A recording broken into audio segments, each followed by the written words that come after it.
Okay, yay. Yay! All that back and forth.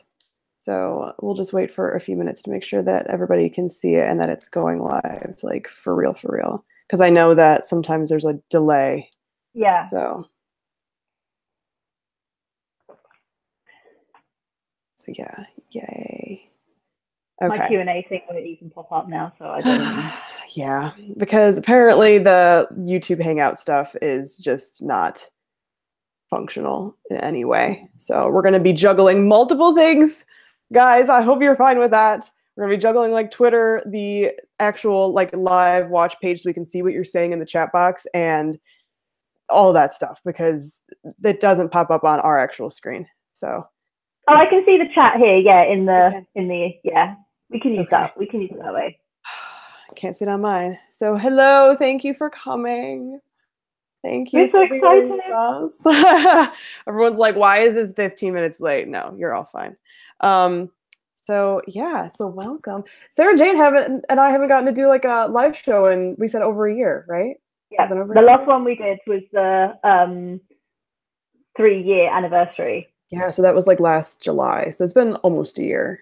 Yeah, and I realized something today. That was when people started leaving comments because we were talking about one day potentially meeting, and people left us comments saying, "This makes me want to like set up a GoFundMe for you guys." And we were like, so it's like everything's changed from like a year ago to now. Yeah, completely different. Because last year we were like, oh no, like how would that happen? Blah blah blah. Now we're like, this can happen. Yeah, it's totally different. Yeah, so those of you that don't know, and I think most people that are watching this probably know, but Sarah-Jane and I have a GoFundMe going to try to meet this year at BookNet Fest, which is the book festival that myself and Mari from My Name is Marina's organize and do.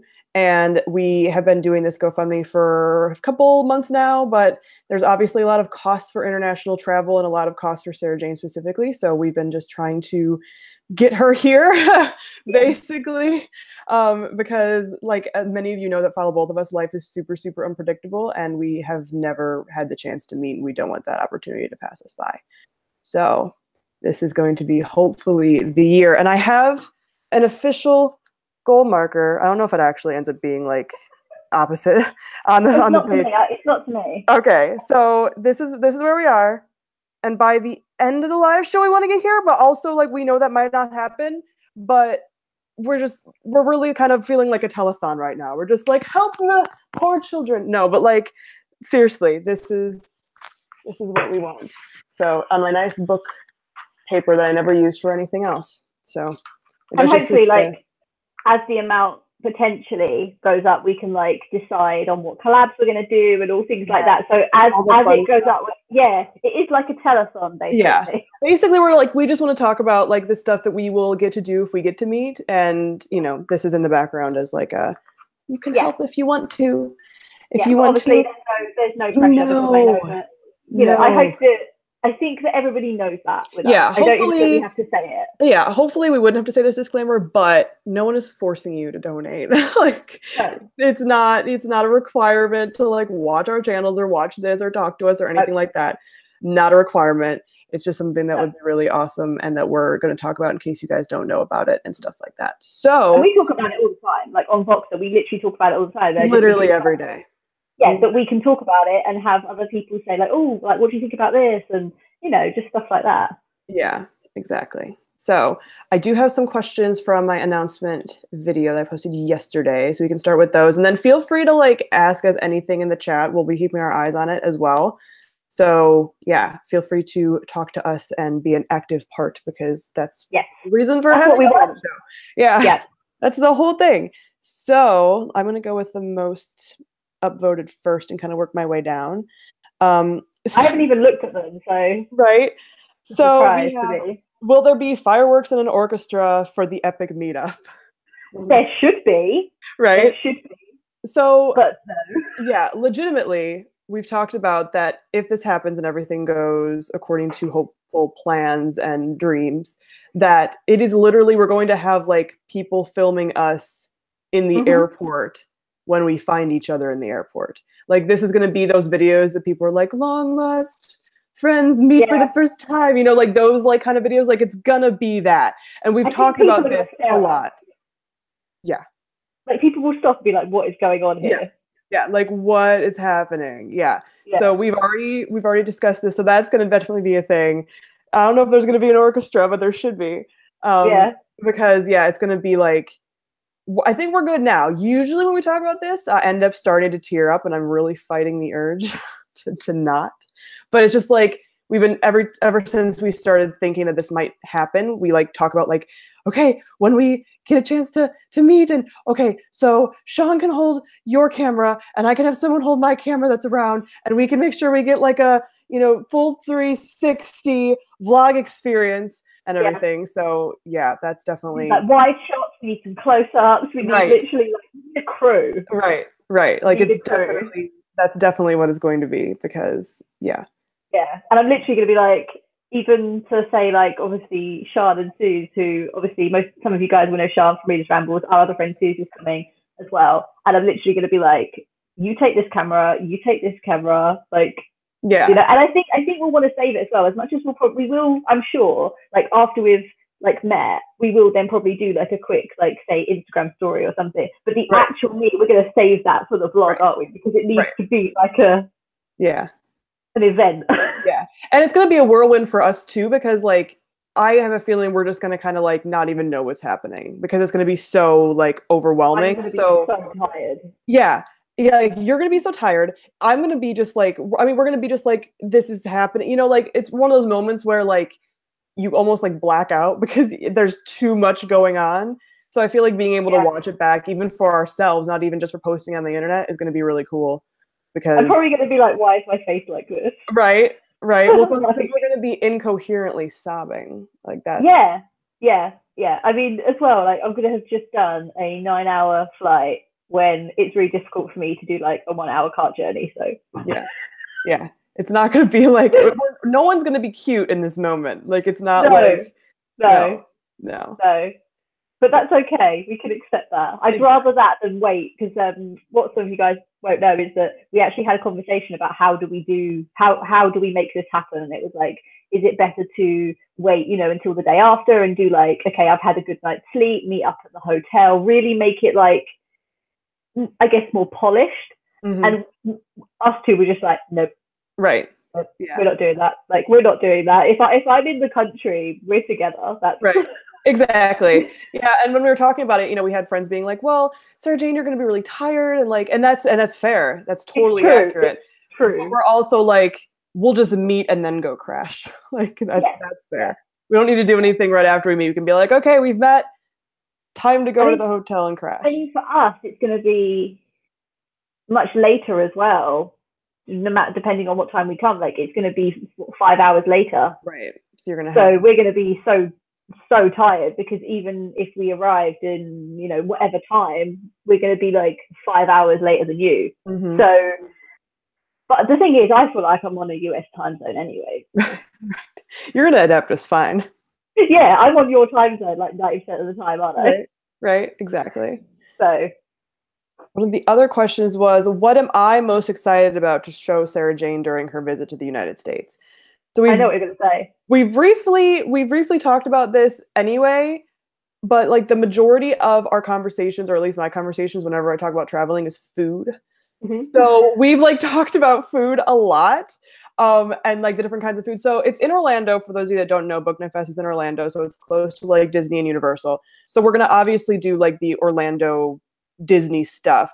Thing is, I've never been to Disney in my life, so like that's not me showing Sarah-Jane anything. Like it's just like we're gonna experience Disney together. But like I will cry at Disney. I'm just yeah. The funny thing is, I've wanted to go forever, right? Mm-hmm. And I always thought that when I eventually went, it would be Disneyland in Paris because of course that's closer. So it's amazing that my first time is going to be like the big one, the actual the big Kahuna. I feel like life owes me the big Disney because I was never able to go to like the smaller Disney when I was a child or growing up. So I feel like life owes me this. I actually forget that Europe has a Disney. Like I forget that there's a Paris Disney because I'm like, Disney is such like an American thing that I'm like, what do you mean there's a Disneyland in Paris? Like, what? Yeah. So when you said Disneyland, and I was like, what made you think you're going to go to California? Like, that was my first thought.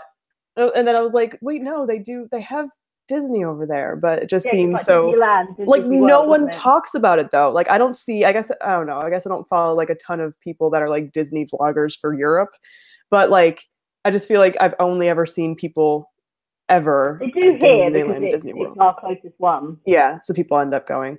But yeah, I'm Obviously. so excited for that. But I'm excited for the food, and I have to say, I'm really excited since we did our snack swap because I'm like, I need the pumpkin spice Oreos again. Right? They were sickly, but I love them. And what's some of the other things? There were so many things that I just love. So I'm just gonna be like, give me. Right, all the treats. Yeah, see, and it'll be around that time that like maybe some of that stuff will already be released because pumpkin spice tends to come out like September-ish. So I feel like you'll be like right on the cusp of like either it's almost going to be about to come out and you're going to miss it, or it's going to already be out. And I just forget how early in the year they end up putting Somewhere out. we'll have something, I'm sure. Exactly. Yeah, but so as far as like food, we've already talked about going to like an American style diner, one of those like retro looking diners that has like the, you know, the milkshakes and stuff like that kind of place. Yeah. Is very Pancake. American. Thing is a lot of the food that I would want to show Sarah-Jane is like Midwestern food because that's what I grew up on, and we're not going to have that. So that because it's not going to be in Florida. So like I would ideally be like, let's go get some Chicago deep dish pizza, but like yes, there'll be fake Chicago deep dish pizzas like Uno or something that we could technically go to, which we might do just because it's like it's better than nothing. But ideally, it'd be like all these places around where I live and where I lived growing up, and it's like we're not going to have those foods necessarily. So it's not that like would be you're the showing me around like your hometown. It's right. like we're meeting in a separate. Yeah. So there's not quite, and I always also forget. Oh, Chipotle. Because you've never actually been to a Chipotle, right? Because you guys don't have Chipotle?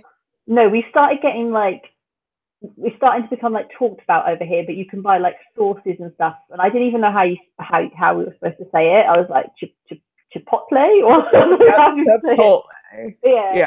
It's But gonna no, be great. I've never been Okay. there. So Chipotle is going to be a thing because we've talked about that before. Because I remember when you first saw something about Chipotle, because someone had it in like a new adult novel, and it was just like an offhand like thing, and you're like, what's Chipotle? And I was like, Chipotle. It's like a phenomenon over here. So I feel like that's going to be a big one. But yeah, I don't. And then obviously you're just going to have like all the Reese's food because you love like the peanut butter cups and stuff like that. Yeah, and they're probably all going to melt, and I'm going to try and bring everything home, and it's going to be a disaster. Right, exactly. Yeah, so those are the big things. But like I said, since it's not like my area, like we're not in my stomping ground, it's not exactly like I can like show her things the way that it would be if she was visiting me either in my hometown or even where I currently live. And I'm like, well, let's go to this place, because I've only visited Orlando like twice in my life. So it's not like I'm going to be like, we have to go here because I don't know what. But that's nice too, because it means that it's like it's a holiday as well for you, isn't it? So it's like some things we get to experience together, you know, like for example, Disney World, we get to experience that rather than like, oh, I've been to Disney World like 50 times, great. Yeah. You know, it's actually nice that you haven't been. Exactly. And we were talking about too last year. So I almost went to Disney last year during BookNet Fest, but just was too tired and just like worn out about it. And we were joking last year, like if Sarah-Jane came, because we were talking about like in like future years that maybe we could go to Disney together then. And it just so happened that last year I just didn't get to go. Fate. Yeah, so it's like, so the first time going will hopefully be with Sarah-Jane, which is just like, and we've never been, so it's great. That is fate.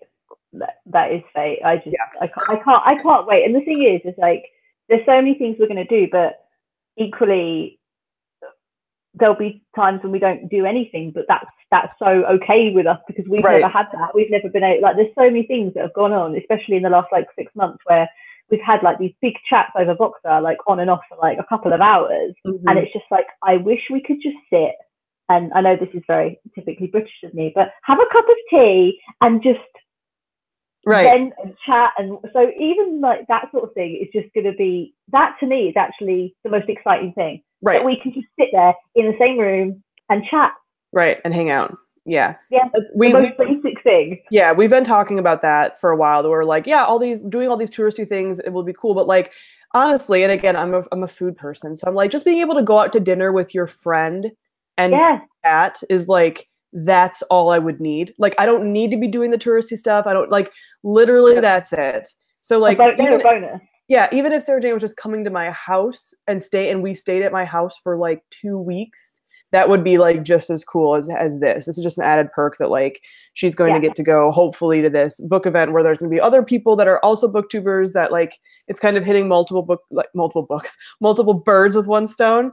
But that's just like that's a bonus because it's just getting to hang out and do fun stuff.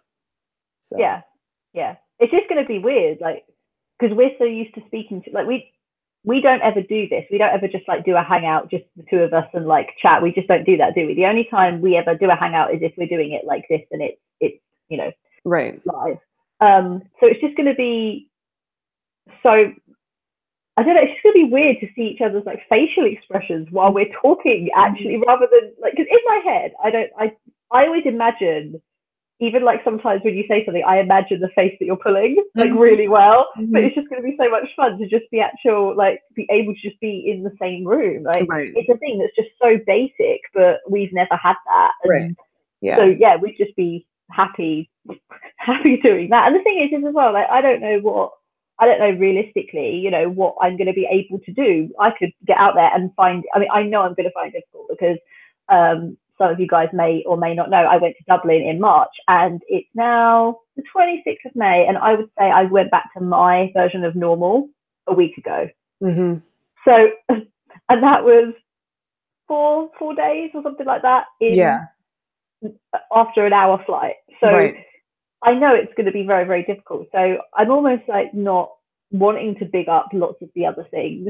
Because I don't think I would be disappointed, but I don't want to like, oh yes, we're going to do this, we're going to do this, we're going to do this, because it's like let's just see, because we just don't know. We just don't know. So even if we get to do like the bare minimum, we're still going to be so happy. Exactly. Yeah, everything else is just a bonus because I feel like a lot of people don't quite understand that like it's going to be so incredibly hard on your body. And like you're gonna be sick for a while after this happens. Like it's gonna be fun and it's something that you consider worth it, but it's also like you're gonna be incredibly ill. Like after. I mean, on a daily basis, I'd say I probably leave the house like 1 out of 7 days. Right. And then so being out of your element, traveling in a different climate, because we talked about the climate and how it's going to be like, because the climate's killer for me who's used to like American humidity and disgustingness, and like Florida is just a whole nother level of gross. So it's like, you know, that's just going to be really, really hard. So when people are like, I think some people don't understand why there is a GoFundMe, and it's like, it's not just the international travel. It's the fact that like there has to be accommodations made because Sarah-Jane is chronically ill. I think as well, like something I was thinking about, which I'd never really talked about, and this is like the perfect time to kind of mention it, is that I think for some people as well, they look at it as like just a GoFundMe on its own, and that, you know, well, can't you save like everybody else? And it's like, I am saving like everybody else, and I am putting a lot of my own money into it. But I think what a lot of people don't understand, which is fine because I haven't made this information like massively public, but the problem is that there are so many barriers against disabled and chronically ill people that the second you have something, it's taken away, and you have to jump so many hurdles for things that are just so much more accessible for like able-bodied people. So it's like until our society catches up and like starts supporting people who are like, I mean, like the government, you know, that sort of thing, and start supporting people like me and helping people like me, you know, find adequate housing, you know, stuff like that, it means that you don't get the opportunity to go, right, I'm going to save for this amazing trip, because there are just so many hurdles and like holes that you fall down every step of the way. It's like, you know, you get something in one hand, it's taken away with the other. So I think a lot of people might wonder why there's a GoFundMe, and that's why too. It's so much bigger than just the GoFundMe on its own. And obviously I'm not going to massively go into it, but you know the situations I've got with my housing. Some people have seen things on Twitter, so it's not like it's a secret, but you know, I'm literally having to be evicted from my house before I am helped to find housing. And there's costs. I have to pay all of those costs because the system doesn't help people like me, and there's nothing I can do. So it's like, you know, people see the GoFundMe as like its own little thing, but actually there's a ripple effect. Yeah. And it's a much bigger problem. And there are so many barriers and obstacles to disabled people and to chronically ill people. This is just a way to kind of, it closes that gap and makes something that was a pipe dream actually be possible. You know, so yeah, I mean, I don't mind if people kind of question it, but I'm sure some people have questioned it, and that's fine. But I think it's good for us to kind of be able to explain it's a much bigger thing than just this trip on its own. Yeah, and to talk about it, because I feel like that's another thing too, is like people don't quite understand a lot of the, like, because GoFundMe's have gotten huge, especially over here for like medical costs and stuff, because obviously a lot of people have like astronomical medical bills that cannot be paid for by insurance and everything else. So I feel like people just are like, well, why can't you pay like everyone else? And it's like, there's all these, like you said, there's all these different barriers, and it's like you are like, you have saved up, but there's all these additional costs that add up just because of your disability and your illness and everything else, and people just don't, people wouldn't know.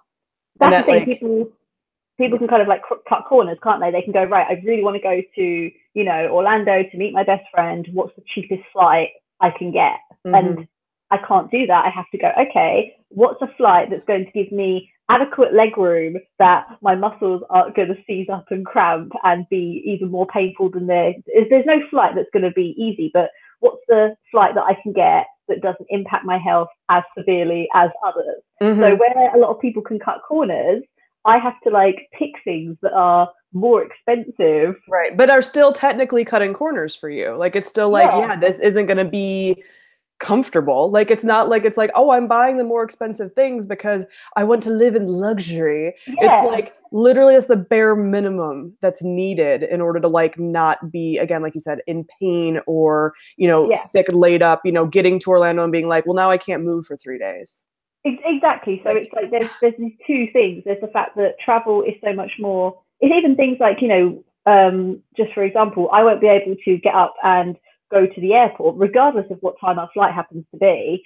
I'm going to have to stay in a hotel the night before to break up that journey, because it's, and of course that's an added cost, and it's not a choice where some people might go, oh, let's stay there because that will be nicer. Right. It's like, no, let's do that because otherwise I'm going to be ill. And it's like all these costs add up. So when people are like contributing and they're making something that was like a mountain, every time they contribute, like this mountain just gets that little bit lesser, because it's like it makes it more achievable and more doable, I guess. So it's been really great. And I know that obviously, you know, as well, when we first thought about doing this, I was very like, I don't know, you had to really like encourage me. And I didn't think that people would get it, but so many people understand why we're doing it. And I've had messages from people like, oh, you know, if this helps somebody who is disabled and if this helps like close the barriers, not close the barriers, but like close the gap. Yeah. People makes it more then I'm happy to do it. And I'm like, that's so nice. You know, and I think people think as well that it's always got to be a big amount, and it really doesn't. Like a pound, like I think a pound in dollars is like 75 cents or something. I think I looked it up. So yeah, even a pound, people think that doesn't, oh, it's not worth it, but it is, because it's still so helpful. Yeah, every little bit adds up, and we've talked about this before just on Twitter and stuff. That's like, hey, if you go and get a Starbucks drink every day, it's like $3.50, and just the one day you don't, and you put that money to the GoFundMe, like that, even that is so helpful. And I think people like forget, they're like, oh, I can't, you know, I don't have enough money to give $15, $50. Like, that's not, if you want to donate, and this is, again, if people want to, like, it's not saying like, you probably should not have that Starbucks drink and donate to our GoFundMe. But like, if that's something you want to do and you're like, oh, I just don't know where it would go, be like, that's all it would be. Oh, I'm not don't think that we see a seed like £2 and go, oh, I'm like, oh my God, thank you. Like someone's chosen to spend their money on our dream. Right. And I don't care whether that's a pound, 20, like whatever. Yeah. The fact that somebody has chosen that over something else is like the most touching thing.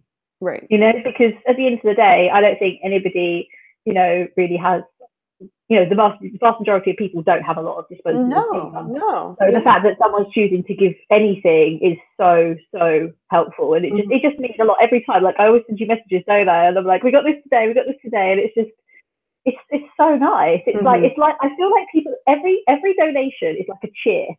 Yes. it's like, we want this. Yes. So it doesn't matter how much it is. Every donation is like someone going, come on, I want this to happen for you. And I just think that's so nice, because to know that people want this to happen, I think is like the nicest feeling ever. Right. And it means people get it. Like people get like why the GoFundMe is happening. People get like at least a little bit your circumstance, and they get that like these are like it's not just like, oh, we sort of know each other and like it'd be cool. It's like, no, these are like two best friends who really need to meet one another. Like shit's been tough like the last few years for both of us. So it's just like we really just want this one thing. Like please.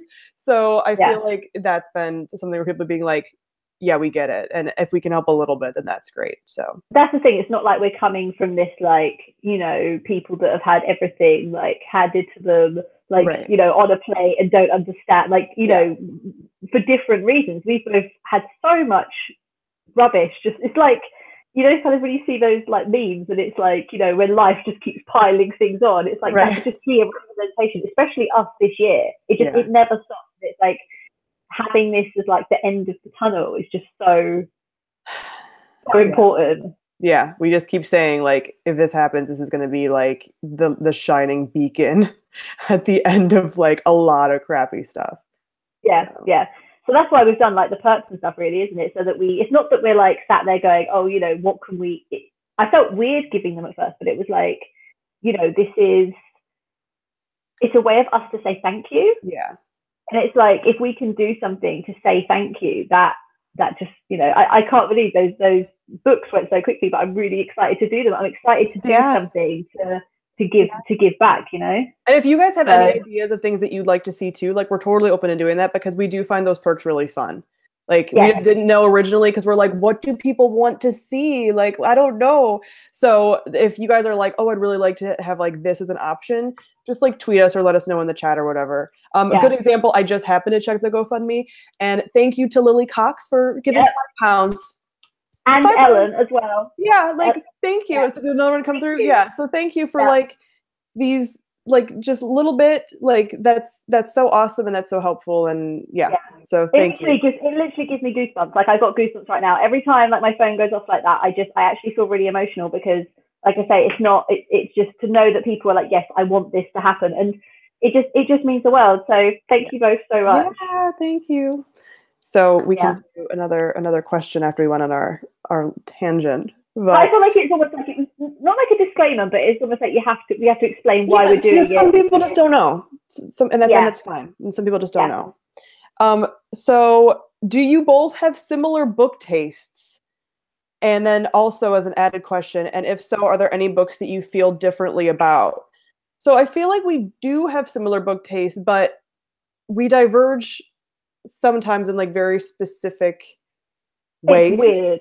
I feel like there are books that we know hands down the other, like we're not the kind of friends who just recommend books blindly to each other. Right. We know that there are books that that one of us might love and the other one might not. But then there are books that sometimes we read and go, you will love this.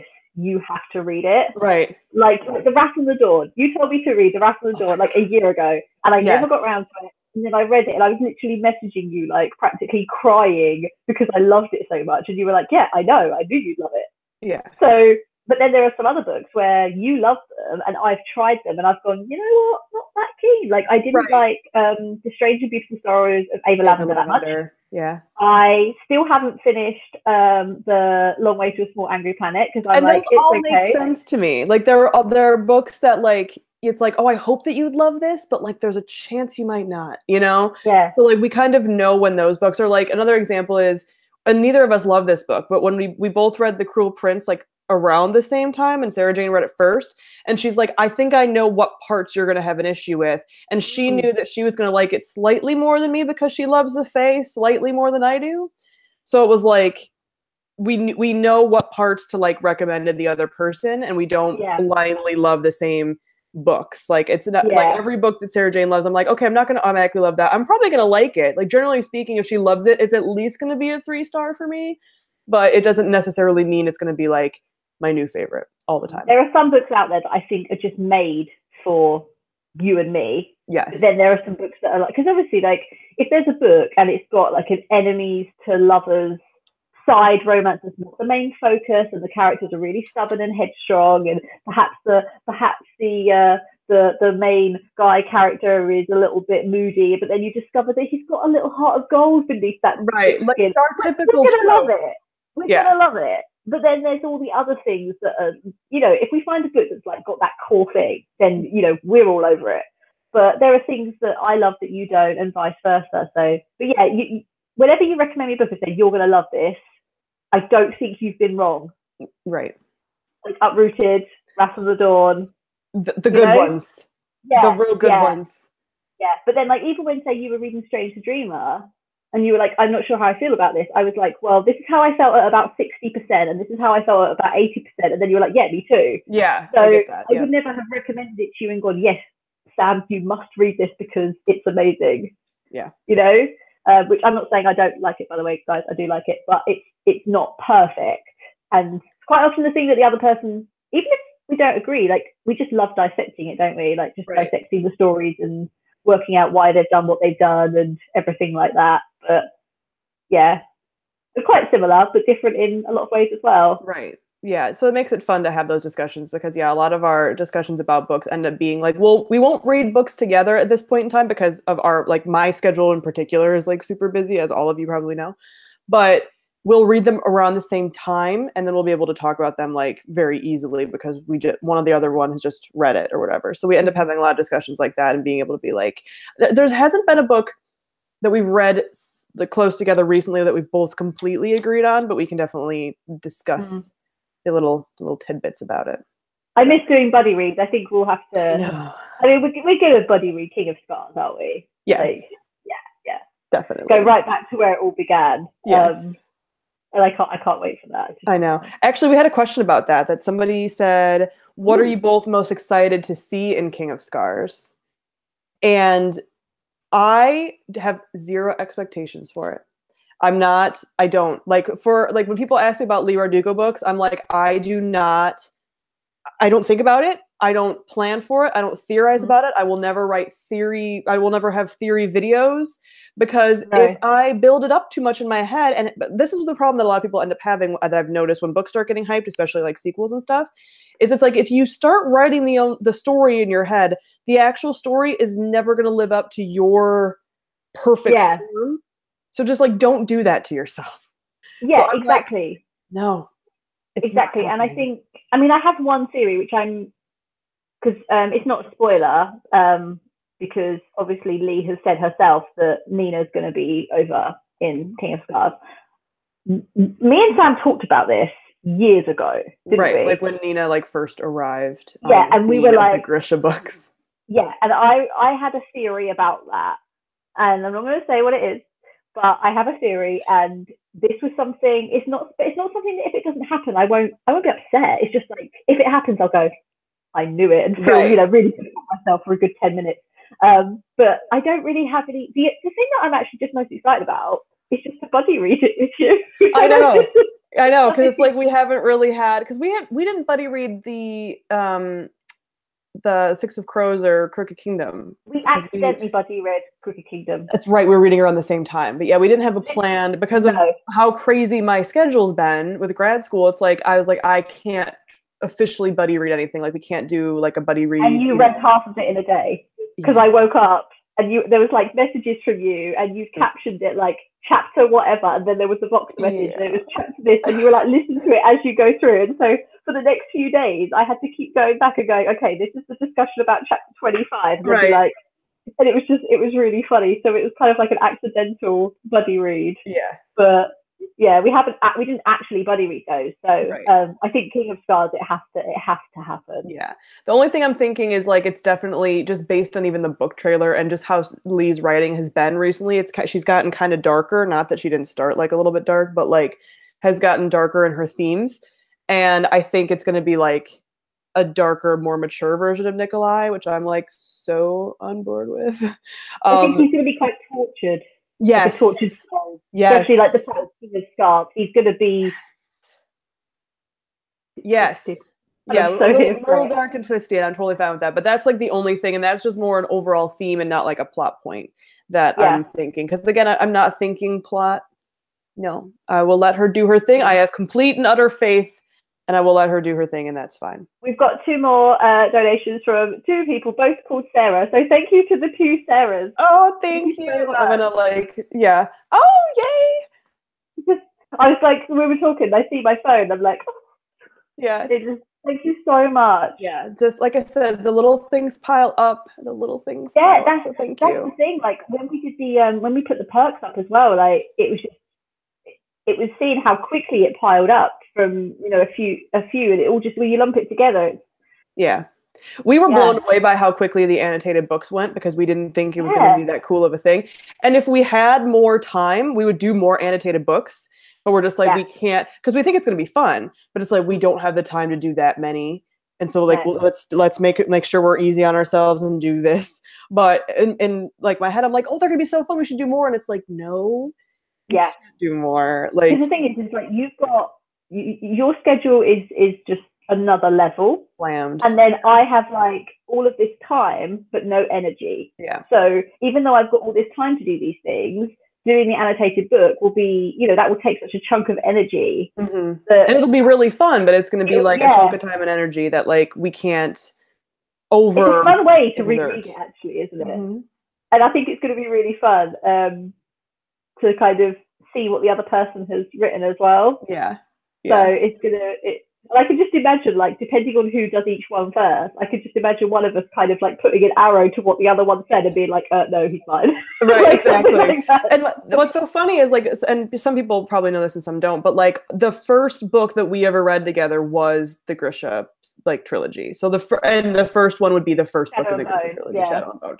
So this is going to be like reliving that experience again, but like also now we know things and like so it's going to be really fun because it's like we buddy read that and then we're sort of buddy reading it again with our like notes. I can't wait. It's gonna be so much fun. I realized as well we're probably going to be reading like the newer covers as well, because they're all different. So that's going to be weird. Even when I see them, I'm like, that's not the cover. Right. I was like, that's like my originals are the ones that are right. Yeah, I'm like looking for them. I'm like, oh, there they are. Yep. Oh, I still find it weird that yours is grey and mine's purple. I forget that that's a thing with the UK editions. I feel like it's weird that it is purple too, because I don't really feel like that. I don't know. I'm just so used to seeing it like this that I feel like the purple doesn't go. But I guess the purple makes sense because it is. The other two are colorful. Yeah. But, yeah. In my head, I'm like, it's supposed to be gray. What are you talking about? So, ooh, this is a good one. What book, show, movie, or video game do you want to force the other to read or like partake in immediately so you can talk about it with the other? Guess what mine is. Mass Effect. Yeah. For video games, we've talked about it. So Sarah-Jane and I have both played the Dragon Age games. We've both played Inquisition. I've also played Dragon Age 2, but like it doesn't matter. So we talk about Dragon Age a lot. But I love it. Yes, and she loves it, and we love it, and we all love it. But like my original love, because I'm a trash can, is Mass Effect, and Sarah-Jane at this point is just harder because of the shooter, the needing to shoot. I don't like shooting games. Yeah, and so it's just getting over that hurdle, and then she'll love it. But like at this point, it's just like not something that she's gonna play right now. But I'm like, when she eventually does, yes, then we will have our moment. And I can only imagine, like, because now that I've played Inquisition, I've got a few friends that have started it and they're like, oh, I played it for like half an hour and I don't know. And I'm like, for half an hour? Are you kidding me? Right. Like, not enough. No. Yeah. And so in my head, I'm like, you just must be like, just play it because we need to discuss it. Mm-hmm. For me, I don't think the weird thing, and I'm only saying this because it's very, very recent, is that I really want you to rewatch and catch up with Downton Abbey. Just because I have become obsessed with it. Obviously, you said you watched it years ago, but got up to like what, season 3? I got up to like halfway through season 3. Yeah. So like while I was at that stage, I could talk to you about it, couldn't I? And I was like, oh, this has just happened.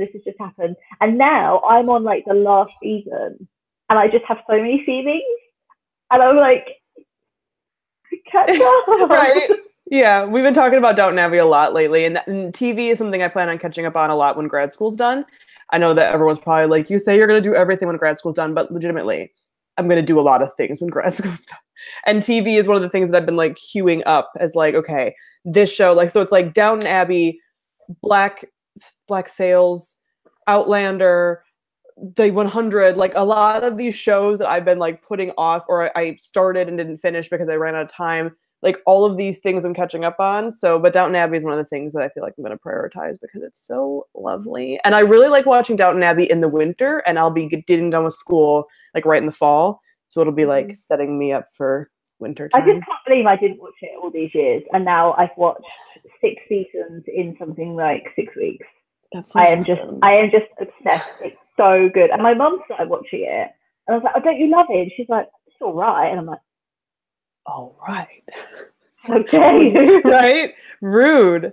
Yeah, I want to go to I think it's like Highclere Castle. I want to go there because that is Downton Abbey, and I just need to go there. Cool. Yeah. But apart from that, I don't think there's any books, because there's no book at the moment where like I'm like, oh, I really, really want Sam to read this because she will love it. Mm-hmm. It's been a long time since I found a book that does that. It's tough. So yeah, I think it is more like tea stuff than anything. I think. I really want to watch Black Sails as well. I haven't watched any of that.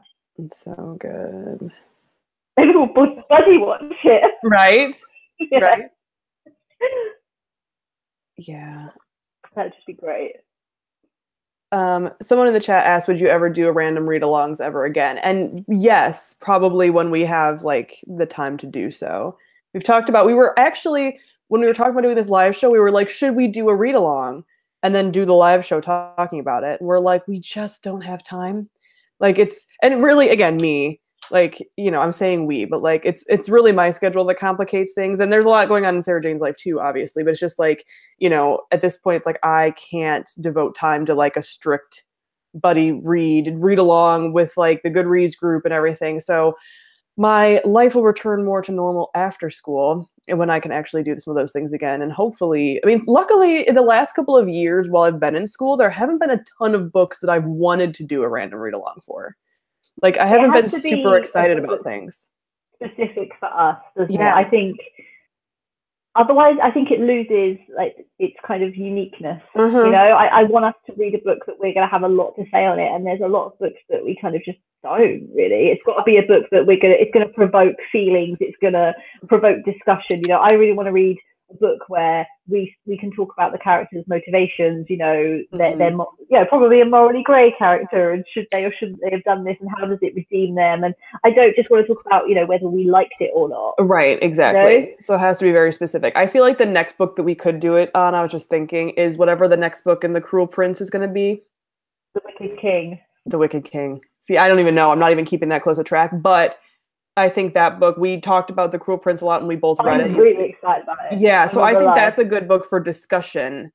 So I can see us potentially doing a random read along for that book. But that's like next year, right? It's like January. Yeah. Perfect. I'll have time to rest. I'll be all well fed from Christmas. It'll be great. So that's a perfect time to do it. I'm so excited for it. Even though I had some mixed feelings, I'm still very, very, it's probably like one of my most anticipated. And I keep seeing art floating around and I'm like, already? Yeah. I need one. Right. Like, sell my soul, but I don't think it's that valuable. So. I'm surprised they're doing arcs for it, because usually when they have like these big authors that they know they're going to have like a lot of hype for, they don't even do an arc for it. I'm surprised. That makes me feel weird about it. But yeah, it's like, if you would like this arc, you must trade your firstborn. And I'm like... But no thanks. Okay, I think there was other questions in the actual like chat box that I want to make sure I look at. Oh,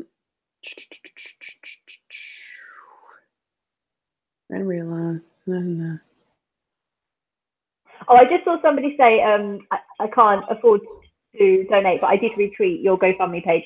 That is really, really helpful. So anybody who's doing that, we're very, very grateful, and thank you. Yeah, the more it spreads, the better, honestly. I don't know if we're going to have an opinion about this. What DC superhero film do you think is underrated? I haven't watched that many. You don't have, see, and I don't think any of them are very hyped. So I feel like there's really not a way for them to be like they're all sort of underrated. You know what I mean? Because like I've watched I haven't watched. I've watched like the original Batman with like Christian Bale, and I haven't that was, watched the new Batmans. no, and like I tried to watch Superman, Superman's for really quite boring. for quite shallow reasons, but it was very boring. It's so boring. Oh my Yeah. god. So the only one I absolutely love is Wonder Woman, and obviously Yeah. that's not underrated. That is like, blasting off the roof. Right. People are Yeah, loving and it. I watched Suicide Squad, but like Suicide Squad wasn't very good. Like it could have been so good. Me I'm and Sean still do this really mad. thing. Me and Sean do this thing now. It's become a bit of a joke where every time she comes to stay, we watch something, and generally it disappoints us. Like it just does. And so we always go, it has potential, like, Oh and it no. Suicide Squad was something that had potential, and it just didn't deliver. So Yeah. there's not many things that I think. A lot of the time, when something doesn't do very well, I kind of understand why. Right. A lot of the time, but maybe that's like the scriptwriter in me. I don't know, but often like I go into films and stuff, and I'm like, okay, I can see why this hasn't Yeah, the done what it DC should. films struggle for a reason, I think. Poor thing. Yeah, And it's I yeah. mean, I feel like they would do better if Marvel wasn't such the juggernaut that it is, but Marvel consistently does so well that when you watch a DC movie after that, you're just kind of like, hmm, like it's not as fun because Marvel just really knocks it out of the park like almost always. So Yeah, yeah, it's a yeah, bit of a shame, really. Yeah, so someone said the Suicide Squad aesthetic is everything, and it is. That's the thing yeah. is I think about it all the time. Like for a movie I Visually, didn't like, I think about Suicide Squad a lot. yeah, and But like, visually, it's perfect. Like yeah, aesthetically, the way the characters look, it's stunning, and I think it's actually probably one of my most disappointing films because it just had so much potential, and it could it have could have been been. so good. It really could have, and it just wasn't. And I die a little bit inside when I think about how How bad. disappointing it actually. Yeah, And yeah. for a movie to have such a good soundtrack too, and then disappoint Mm-hmm. so much, because I listened to that soundtrack for like ever since it had come out leading up to the movie, and I was like, this is gonna be so good, and then it's like, this is not good. So Like I wanted to love it, but I just didn't. yeah, Mm. yeah.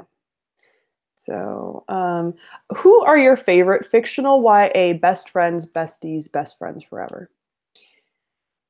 YA besties. I feel like mine are going to be really old school, like from books that we read, like when we first started our channels. I really like Karu and her friend Susanna. Susanna. I like Mm-hmm. them a lot. Mm-hmm. Yeah. I like Nina and Inej a lot. Yeah. As like besties. I would say like Kenji and Juliet are good. I was about to say that. Yeah. They're the ones that I think I'd pick as well. Those are my top three, I think. Yeah. Oh, and like from Truth Witch, Safi and Izult are like goals. I love them. But I think those are all of them, and those are like the really good best friends because there's other friends in books, but they're not like best friends. Yeah, I would say they're the ones that I like the most. I think probably one of my most favorite ones is definitely Karu and Susanna. Mm-hmm. Just because I feel like Susanna is a very interesting character in her own right, and I think there are times sometimes when I love the idea of this friendship, but I don't necessarily care about the character so much. And I think that's a bit similar in like Uprooted. I love Uprooted, and I love what is it? I can't even think of her name. The main K. Yeah. No, the other girl. The like, friend. Yeah. Begins with K, but I can't think of her name. Maybe keep talking and I'll look it up. I like the idea of their friendship, and I like what it means Cassia. to the story. Yeah, I love their friendship in that respect. But do I think that Cassia is obviously she's not a memorable character because I couldn't even remember her name, which kind of says quite a lot, doesn't it? Mm-hmm. So yeah, I love the idea of their friendship. But I don't think I love it just for what it is. Right. You know.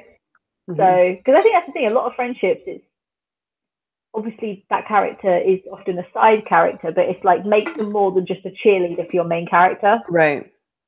Yeah. You know? And that's what they end up being. Or like a just plot device for like, this is their best friend and look at how human they are. And it's like, it doesn't really do much. Yeah, it's fine if that's like what they why they're there, but just make us care about them as well. You know, like, I think you need to care about that character for who they are, not just for who they are to that best friend. Right. You know? Yeah. Right, a brain. Exactly. It's helpful. We have a couple really good questions. So one of them is, does Sarah Jane share Sam's love for Hades and Persephone plots? So this is really interesting because I never really, I think I do, just perhaps it took me a long time to realize that I did. Because I like the trope, what it represents, what that creates for a story. And I never really thought about it as being like Hades and Persephone, did I? But it was always like, I loved that kind of story. And then the funny thing is, now a lot of people won't know this, but where I'm writing my novel, there are a lot of Hades and Persephone themes that came through accidentally, didn't they? And I was telling you about them. And I'm like, that's Hades and Persephone! Yeah. So, yes, I do. I just didn't realize that I did. And it is such a broad theme that like a lot of things pull from, because like Hades and Persephone and Beauty and the Beast and like some of these like all kind of fall together. So it's like, I think you always knew that you liked Beauty and the Beast plots. But the fact that like Hades and Persephone is sort of the archetype for Beauty and the Beast, which is then an archetype for a bunch of other things, I think is probably like where that connection kind of went.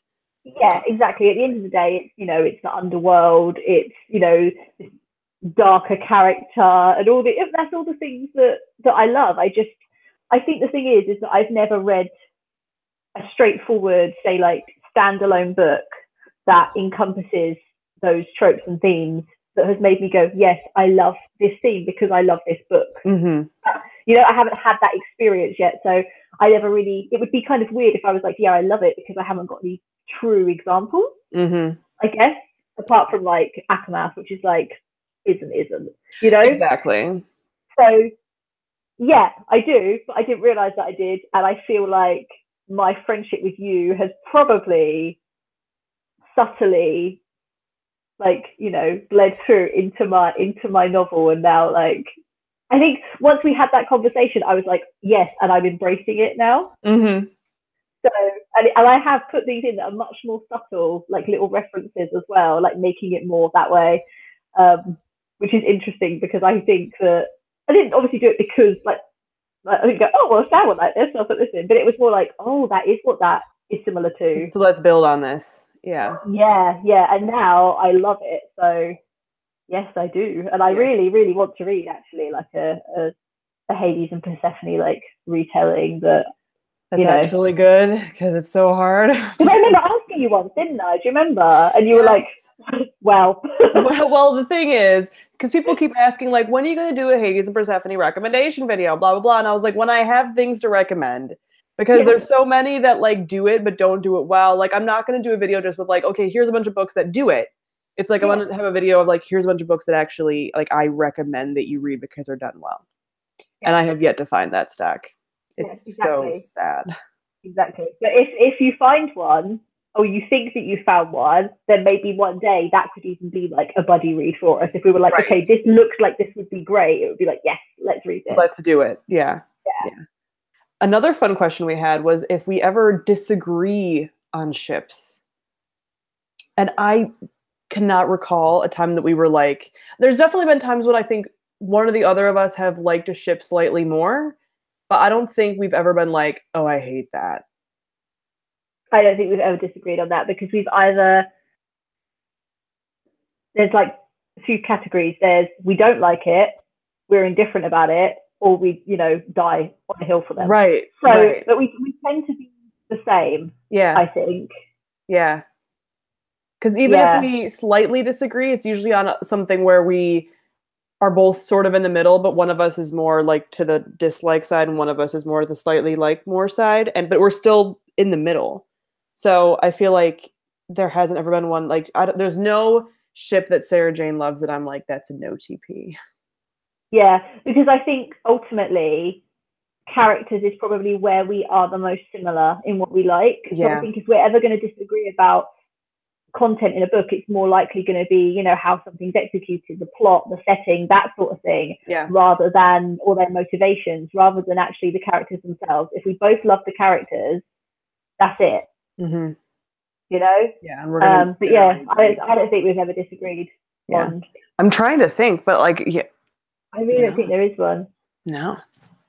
The only thing that is ever so slightly is that I think you liked Gansey a bit more in the Raven cycle than I did. Okay. That is the only one. Do you remember when we were? Yeah. And you were like, I love him, and I was like, I'm a bit indifferent. Yeah. He's such a dumb old man. I love him so much. Yeah, I wasn't really bothered about him, but even so, that wasn't really disagreeing. It wasn't disagreeing, and it was like we both agreed that Ronan's like the best. So like that was all fine. And I was just Gansey, and you were like, I forget about him. You know, like, so that's like anything super. But yeah, ship wise, everything we agree on basically. Yeah. We know what we like, don't we? Exactly. We know what we like. And I feel like we're both quite picky when it comes to ships now. Mm-hmm. Yeah, it takes a lot to please me. Yeah, it takes a lot. So, yeah. Yeah.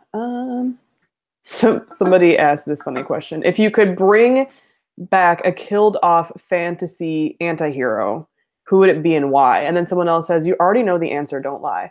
But I feel like if we even talked about that person's not an antihero.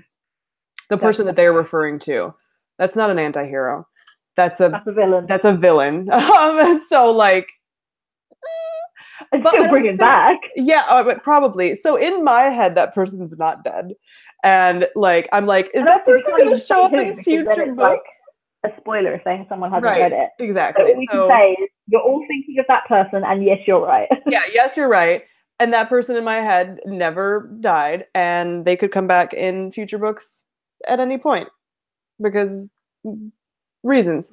So, but there's no anti-heroes like that are actually heroes, anti-heroes that have died that I'm like, they need to come back to life because especially, I mean, there's some in adult, because I feel like people are probably referring to YA books. There's some in adult books that I think are anti-heroes that I'd like to come back, but authors don't kill off characters in YA books. Talked about this. They don't kill off like the actual like people that you want to bring back. So I don't have anybody.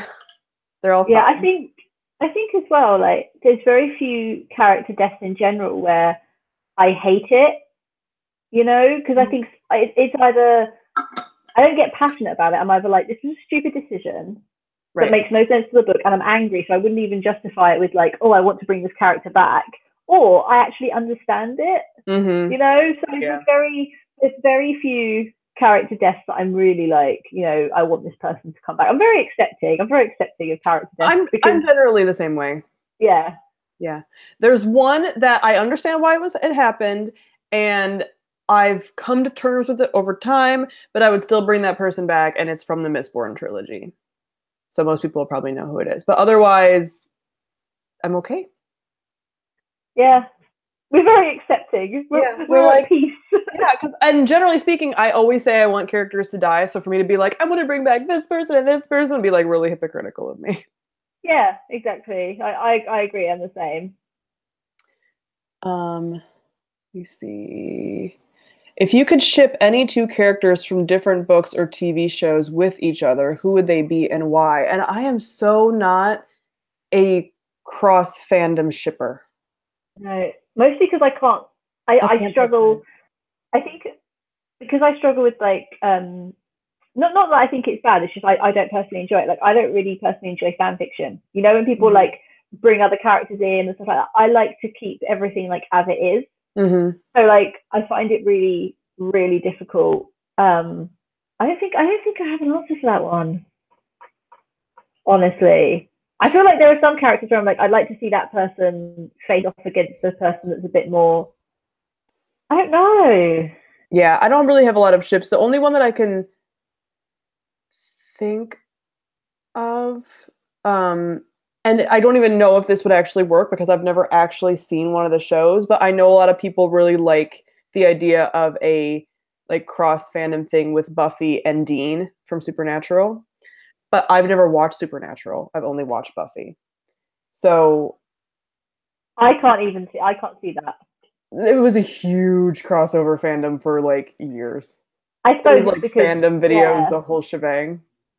maybe I'll have to go and look that up after this live show and like Yeah, put on Twitter like, okay, I see it or I don't. But yeah. yeah, I just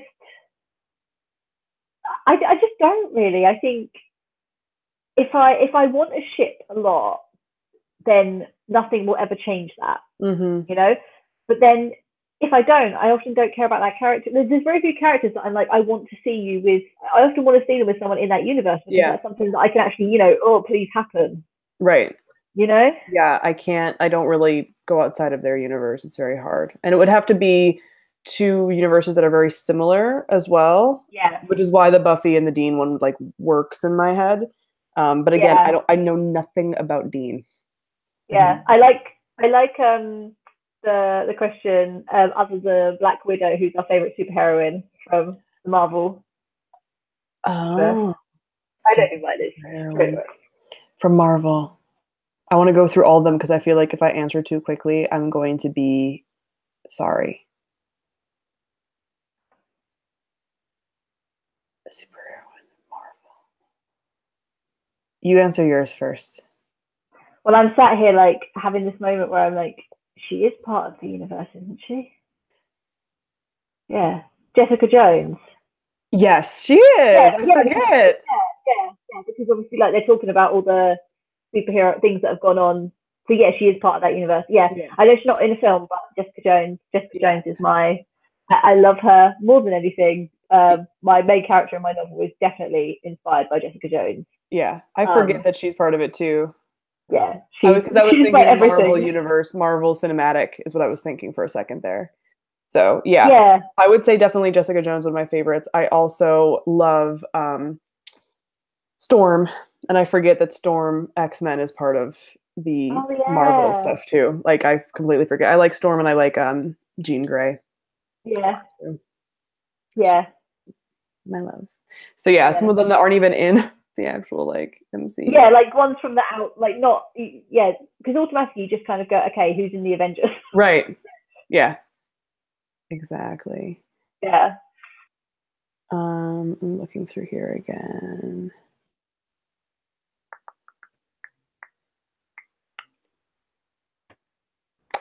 What underrated Disney animated film do you think should get a live action reboot?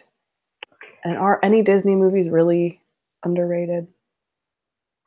That's my question. Because I feel like the Probably ones I would not. want for a live action reboot are probably not underrated. I feel like man, live action. Um, I wouldn't mind seeing Tangled in live action, but it also isn't that old, so I feel like they wouldn't reboot that as a I feel live like we action. always have to take the underrated part away because I don't think any Disney film is really that underrated. I mean, there's a few. Right. There's a few, but on the whole, they're not. Um, the one I most want to see, and I know that I'll probably equally get angry about it at the same time, but I just really do want to see The Little Mermaid. I Oh. know, like it kind of got, and then it was like shelved, and it, but if it was done well, Mm-hmm. I would love that. Yeah. One of my favorites of the animateds is Pocahontas, but Pocahontas is also like high key, like problematic. But like I loved it. I So if they updated it and like changed some like there's things, but like I've said Pocahontas that was in the my past. favorite. Yeah, I've said that in the past actually. If they, that's why I kind of gasped because it just made me remember. I remember having a conversation with one of my friends, and I said, if they changed a lot of Pocahontas, it could be a phenomenal live Yeah. action. Yeah. But they have to change so much. And the thing is that since Pocahontas is based on a real thing, and the real thing is really bad, like she was probably like raped and all, like a lot of bad crap happened. It's like, well, what do you do? Do you make it more Disney-fied and make it not as bad, but then also not as realist? Like, what do you do with Pocahontas? So that one's tough, but like I loved Pocahontas. Like I Yeah, love all the music from Pocahontas. I love it so much. So like that one's tough. And I also have a really soft spot in my heart for Hercules, which I think is underrated. But Hercules is also like really sort of campy and like hokey, and I don't know that it would do well in a live action like at all. yeah, So that one's tough too. I think some things I'd like to see more of is I'd like to see more shows or films that, you know, retell fairy tales but perhaps don't necessarily retell Disney. You know, like I would like to see films that are, I know there's a Little Mermaid one, but that's coming out soon, but I'd really like to see more films and TV shows, you know, really take those fairy tales and make them into something else rather than necessarily going from the Disney material, because of course the Disney material is so like, you know, sanitized and clean and everything like that. And I think especially because of the research I was doing like for my novel, I went right the way back to like the very first fairy tales, and I'm like, there is so much material here. I'd really love to see that brought to life, because we're kind of doing a lot of dark shows, we're doing a lot of like violent, gory, all of this sort of stuff, and then we've got the Disney, and it's like I'd like to see that kind of brought in to match the stuff that we're getting, but that's just where the source material is coming from.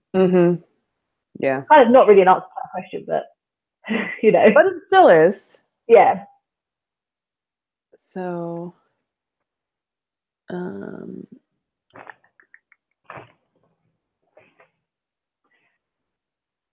wonder what collabs people would like to see, like if like, because I think that would be something to like, if people maybe in the comments and stuff leave us some suggestions of things that you would like to see us film, because I feel like that would be a fun thing to discuss as well. Yeah, definitely. Like while we're answering some questions, if you guys can let us know like the collabs that you would want, even if someone's already said it, like still say it, because it will show us what people really would like to see. And if we are able to like hit a certain milestone as well, we can like discuss it here and like, you know, what we'll do, and it's gonna be so fun.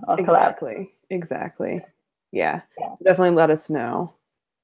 Let me see. They asked, there's a couple like Buffy questions, but I don't think you've never seen Buffy, right? Yeah, for sure. You've watched, really? Yeah. How do I like not know that? I don't know. I feel like maybe because you didn't like, do you like love it? Yeah. Really? I haven't done a rewatch in a long time, that's why. Because I feel like this is like one of the things that I love the mostest, and I always just felt like you never watched it. That's so No, I did. The funny thing is so over here there was a time where it was actually played on like our normal, so not like Sky or anything, like our digital. We actually had it on normal, like 5 basic channels that you get on TV. And I loved it, but I didn't watch. I think I watched up to season 4, and then about 5 years ago, no more than that, it was just about 2 years before I started my channel, so maybe like 6 years, I rewatched all of them. And I've got them all, and actually I plan to do another rewatch, but I haven't watched it in ages. Literally, why have we never talked about Buffy? Because I feel I don't know. This is you know, blowing my mind. Fun fact, I loved Buffy so much that when I had to do, and you're going to laugh at this so much, I can't believe I never told you. I was talking about this to my friend Sue the other day. So we had to do a project at school about characters and like work out all their motivations and things like that. I did an entire school project about Angel and his like all his like character motivations and everything, and I went to town on it. And I remember my teacher saying to me, okay, you understand character development like really, really well. You should probably be a writer. And I was like, thanks. And I can't think how old I was, maybe like 13, something like that. So that's so funny. Yeah. I can't like, I'm not even reacting that much because I feel like I was like, that's not real. Like we would have talked about that before. Okay. So the question was, which Buffy ship do we prefer more, Buffy Spike or Willow Tara? And my answer is Buffy Spike, because I do not like Willow Tara that much. So I think when I watched the series the first time around, I was very, very much like a Buffy and Angel ship. And I do still love seeing their interaction. I do still love, it's one of the few ships where I'm like, I love this and I love this, which is so rare, because normally you're like, I don't want to see you with that person, like get out. Whereas I love both. Yeah. But as I've gotten older and I did the rewatch, I definitely appreciated Buffy and Spike a lot more. A lot more. I love them both. And I think it's things like that that probably like fuel why we love the stories that we love now. That was probably the first thing that I ever watched that had that kind of the kind of push and the pull, and you know, I hate you, oh, but secretly I kind of like you, and like you know. Yeah. But Oh yeah, I yeah, really it's want to so do a fun. rewatch actually. Oh my gosh, I feel like if I had the time, I would love to do like an actual like buddy rewatch, but I also like that is Another just fun something I fact, can't do. you're just going to laugh at this and you're going to go, yeah, I can see this. Faith actually inspired my main character a little bit. Oh yeah, Def. Yeah, yeah, I yeah. love So Faith.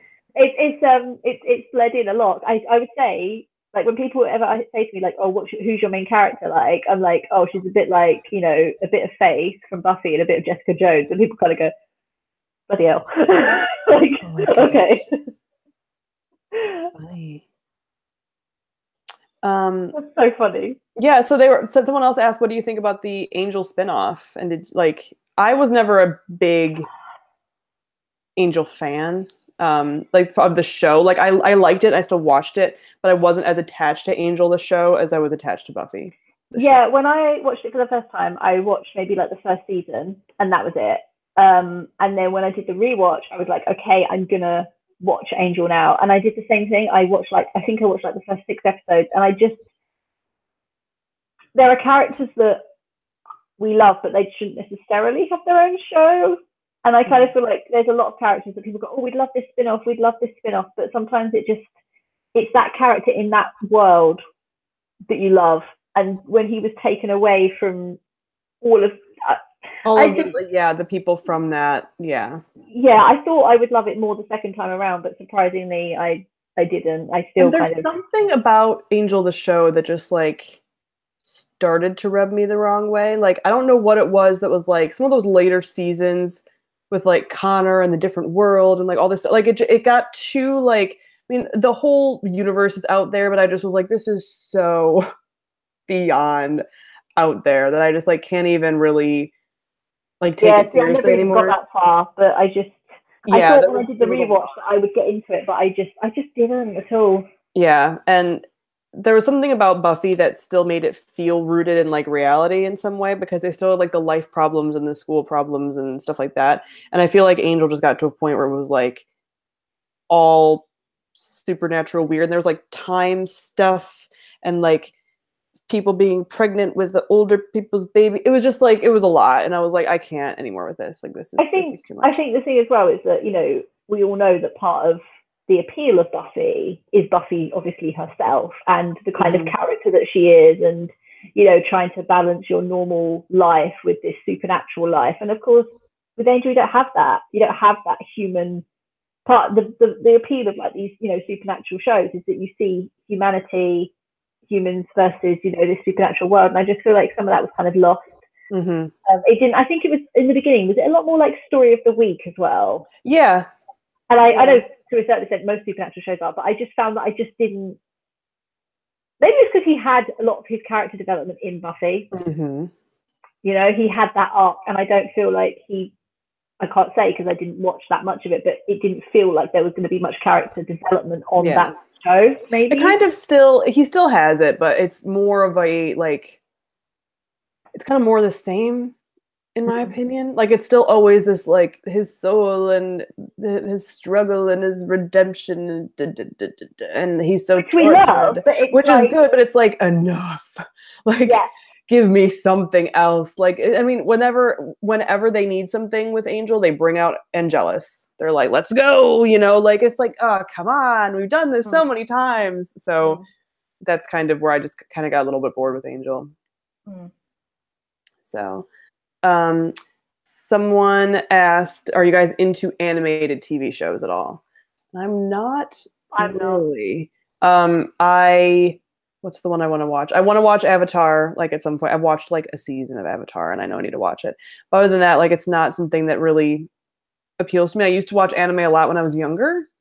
I'm not against anime. It's just not something that like you have to be kind of like in it to know what stuff you're going to be really into, and you can't just like I think animated TV shows are harder for me to just like jump into. Like I'm not interested in Steven Universe. I like what it is doing, but I'm just not interested. Voltron, like some of these that I know are big in like fandom. I'm just not like it just doesn't really appeal to me. For me, there's something about. I know obviously like with a lot of shows used to have like CGI and all this stuff. But for me, there's something about live action that just appeals to me so much more. And I think it comes down to it's it's seeing faces. It's like, do you know what I mean? There's something Mm-hmm. about watching these people really on screen that just Yeah. gets me so much more emotionally than animated stuff. And I like things like that when I was growing up, but only a little bit. Like, you know, like typical like children's shows. Obviously, those are Mm-hmm. very different for us, but there's a handful of like children's shows that I still, you know, they get my heart. But actually, even as a child, most things I preferred the live action stuff. I just always have done. I Yeah. don't know why. It's just, even like, you know, the adult cartoons. I can't stand adult cartoons Yeah. at all. I just don't find them funny. I don't find them interesting. No matter So what it is, it's just so. yeah, adult TV, like adult cartoons, like you're saying, they some of them make me, I don't know what it is. Some of them make me nauseated, like to watch. I don't know what it is. Like if King of the Hill, for example, if I watch King of the Hill, something about the animation makes me nauseous. I I don't feel like secondhand embarrassment. I don't know why though. yeah, it's something I like can't figure it that, out. Simpsons. I'm just kind of like, oh, like I don't know what it is. I get Yeah, physically I ill. get it too. My brother used to love them, and I'm so glad I don't live with him anymore. Because I'd be like, can we just stop? This is actually funny. Anyone who's maybe like late 20s to like early 30s will probably remember that I'm sure The Simpsons was either on before or after around the Buffy time. I think it was The Simpsons, and then we had Buffy. And my parents used to be like, you have to sit through The Simpsons to me, and you have to sit through Buffy to my brother. And we were both like, I hate this. Hmm. But of course, there was one TV, and like, you know, that was it. Right? But And that was the time period when they were both on. yeah, so I had to deal with The Simpsons, so he had to deal with Buffy. Someone asked about the royal wedding, mostly dictated towards you, but we have both talked about the royal wedding, so we can both answer. But Yeah. I think we have, funnily enough, we have like similar thoughts about it. Yeah, I mean, I think so. Over here, you're very much often divided into two camps. You're, you know, really, really for the royal family and so, you know, obsessed with the royal wedding, or you're like, I hate this wedding. Why? I'm just neither. You know, I'm not a massive follower of the royal family, but I think the wedding. I didn't stay in and watch it. I have, you know, I wasn't going to stay in and well, I stayed in most of the time, but actually that day I ironically was leaving the house. Um, I didn't stay in and watch it. I don't feel the need to watch it live as it's happening, you Yeah. know. But they looked really happy, Yeah. and it just looked so pure, and there was such real love there. It made me feel a little bit like, you know, oh, but would I be the kind of person to go and queue up on the streets for hours to catch a glimpse of them? No, I'm Yeah. happy for them, but I'm happy for them just as people, you know. Hmm. But as far as the royals go, like Harry and William are much more, you know, they're more. I don't know what the word is. Isn't it modern? I guess, Hmm. you know, much more Relatable relatable. almost. Yeah, that's the word. Much more relatable than like a lot of the royals in the past. So I do really like them, but I'm not. I'm not a massive. I didn't stay in and watch it or anything, but Hmm. Hmm. I did. I did think it was a really lovely wedding. Yeah.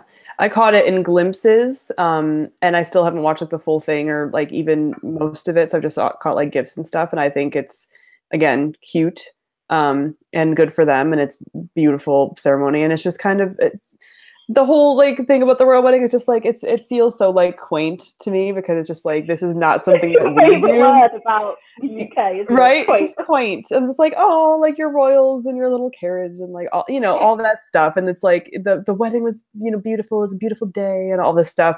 So I like it in that way, but it was not something. I know a lot of Americans were like, we have an American princess, and it was like I don't care. Like it's I love, by the way, I just really need to tell everybody this.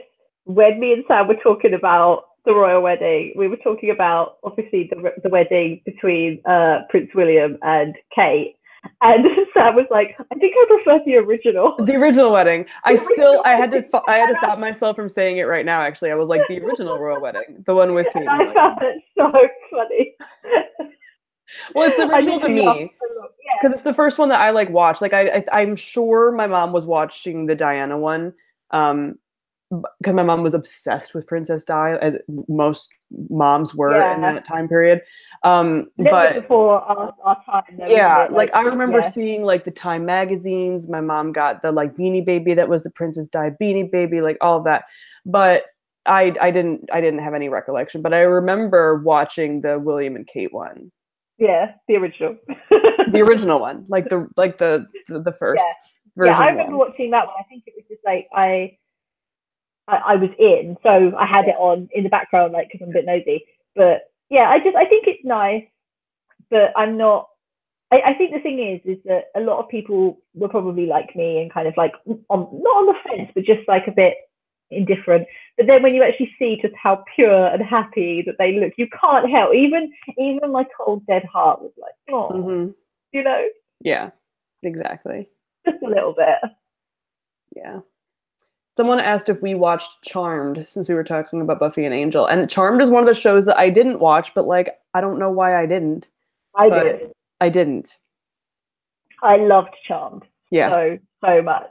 It was one of my favorites. I actually, at the time, probably loved it as much as Buffy. I would say that's how I love them both. A lot of people did. A lot of people watched both. Yeah, I really, really loved it. And I think as well it was really good for its time because it was like the first, or one of the first, like all female led, you know, like main characters and stuff. If anyone wants to know, I am not impressed with the look of the remake, and that's what I'm gonna say.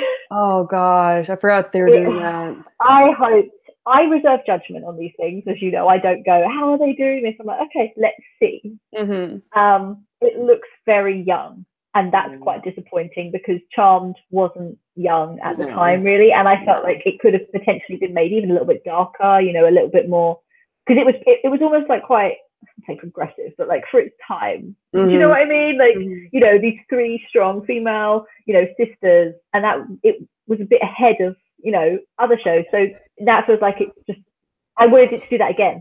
Right. I don't feel like it's going to. So I'm you have to like up the ante now because time has passed, and it's not like you can just like rest on your laurels of what it used to be. Like even if they brought Buffy back, like you'd have to make it like, you'd have to change a lot about it. Like they're so of their time period. Yeah, it was ahead of its time, wasn't it, in terms of like characters and the way that so you'd have to do that again. And that'd be really hard to do. Yeah. I mean, one of my ships was Phoebe and Cole. Like, I know a lot of people used to talk about that one. Yeah. You put it this way, you would have loved it. You would have loved it the same. Yeah. Oh, I miss it. I actually want to do a rewatch of that. I should really watch that show, but it's just one of those things where now it's like, I tried to watch Gilmore Girls and I never watched Gilmore Girls, and now going back, it's like very hard to get into something like that when you didn't have the nostalgia from it originally. I surprisingly could get into it. It surprised me. I didn't think I would be able to, but I really, really did. But as much as I loved it, I wouldn't. It's not like I want to go back and rewatch it. But I did really enjoy it. But yeah, it's weird because it wasn't one of my favorites. Like a lot of shows that people had when they were teenagers weren't my favorites, actually. Like I liked, you know, like my favorite American show, because as I was saying to you the other day, like most of our shows that we watch about teenagers are American, was The OC. Like that was like my so good. Yeah, I loved that. But because it didn't last that long, there's so many others that like always take priority, you know, like, but to me, The OC is everything. I've got rid of so many DVDs for moving. I've kept my OC box set. Yeah. I can't. My mum actually said to me, just like, Sarah-Jane, come on. And you're like, no, this is important to me. I got rid of a lot of DVDs, but I kept my Buffy and my Dawson's Creek DVDs. Yeah, you just have to. So I've kept my Buffy and my OC. We're so similar. Yep. We really, really are so similar. This is good because we talked about this recently. What is your most wanted book setting that you want to read right now? Have we talked about this recently? Yeah, you were talking about it with Downton Abbey like last night. Oh, I was you like, was I? What was I talking about? Yes, I really want, like, I want a historical, not too historical, kind of like, I don't even know the proper terminologies and everything, but like English Downton Abbey, rich people story. Rich people problems. But I don't want it to be really, really cheesy. I still want all the stuff that I love in fantasy. Like I want that kind of push and pull. I hate you a little bit, but I don't want it to be cheesy. And everything I keep looking at seems really cheesy. So that's what I want. I know what I want, but I just don't know how to find it. Yeah. Yeah, I really want it. I don't have a setting that I'm particularly like, I want to read right now, because there's nothing, like I have a lot of books that I want to read. So I could say like, here's the books that I want to read right now. But like, I mean, I'm But always you're in the right, mood for yeah. like a good space opera, but I actually just read a sci-fi recently, so I'm not really like that drawn to it right now. So setting wise, I don't think I have anything that I'm like, I want this setting. Like, I think if I found something that fit the bill for like that sort of thing, I think there's a chance if it was the perfect book and I loved it, I think you'd probably love it too. Like if I found that, because we both kind of want it a little bit, don't we? But it's just, but it has to be right. It has to be so specific. And I just don't know. I mean, a lot of people recommended stuff to me last night on Twitter, and I was looking some stuff up, and I was like, not quite, not quite. yeah. I know what I want. I want a character like Mary Corley. Yes. Like, I want a character who rebels against what is expected of her. I want that kind of push and pull, not necessarily hate, but you know, maybe a little bit like a hate to love thing. You know, pressure of society, a little bit of scandal, Right. but just not like too much and not fluffy. Yeah. Whether I will find it, I don't know. Right. One I will day. have to hope. Yeah. It's out there. Yeah. The problem is I'm just not a very, like, I don't know a lot about history, so it's really hard for me to look at what I want because I did not spend much of my history lessons in my history lessons, and I'm really paying for it now.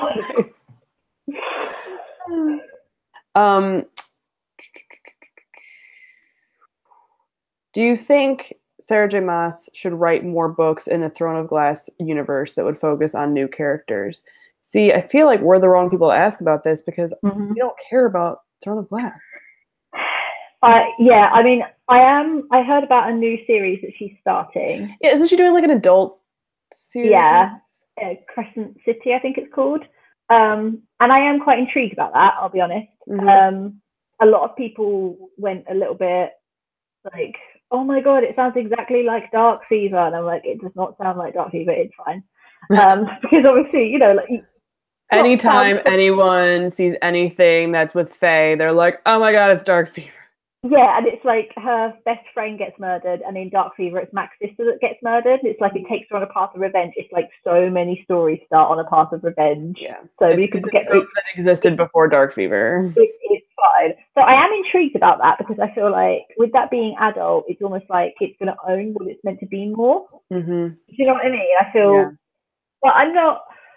I'm very up and down about her books, and I think you are too. Like, you know, I mean, loved Akamath, did not really like Court of Thorns and Roses, and felt Court of Wings and Ruin was quite average. Right. Crown of Glass, it was like, we bloody read one of those, didn't we? Like, I think it was Crown of Midnight. Yeah. What have you got up to? I've got up to and including Queen of Shadows. Oh, I stopped at Heir of Fire. So I'm one ahead. Yeah. And I don't have any compulsion to read the rest of them. I don't care, really. Yeah, we're probably not the best people to ask. I don't actively, you know, dislike or anything like that. I'm just like, it doesn't hold my interest. I don't really care. Like, there's other series that I would rather read. I mean, even like I like in theory, I like the ACOTAR. I don't like ACOTAR, but I liked Akamath, and I was like about Wings and Ruin. But even the Frost and Starlight or whatever that just came out, like I haven't bought, and I don't have. I'm gonna read it at some point, but I'm not like planning it into my TBR. So like I don't care. Yeah, it's a bridge book. So I'm like, I'll wait until the next one's about to be released. Yeah, we're exactly the same. I think though, for me, I think because they're books about Fae, I think it almost comes as like a bit of a surprise to people when they know that I don't love them obsessively as well. I do have to say that I would much rather, I know we've only read the one, but I would much rather read like The Falconer. Like, because that was just so good. We need to read the second one so bad. Yeah. Exactly. So someone's asking me if I could pick an author to write the perfect Hades and Persephone retelling, who would I pick? And it's a two-parter. So perfect Hades and Persephone retelling. I feel like, in a way, Renee Ahdieh already did this sort of with like the Scheherazade thing with The Wrath and the Dawn. So she would be like, and so she's already kind of done it.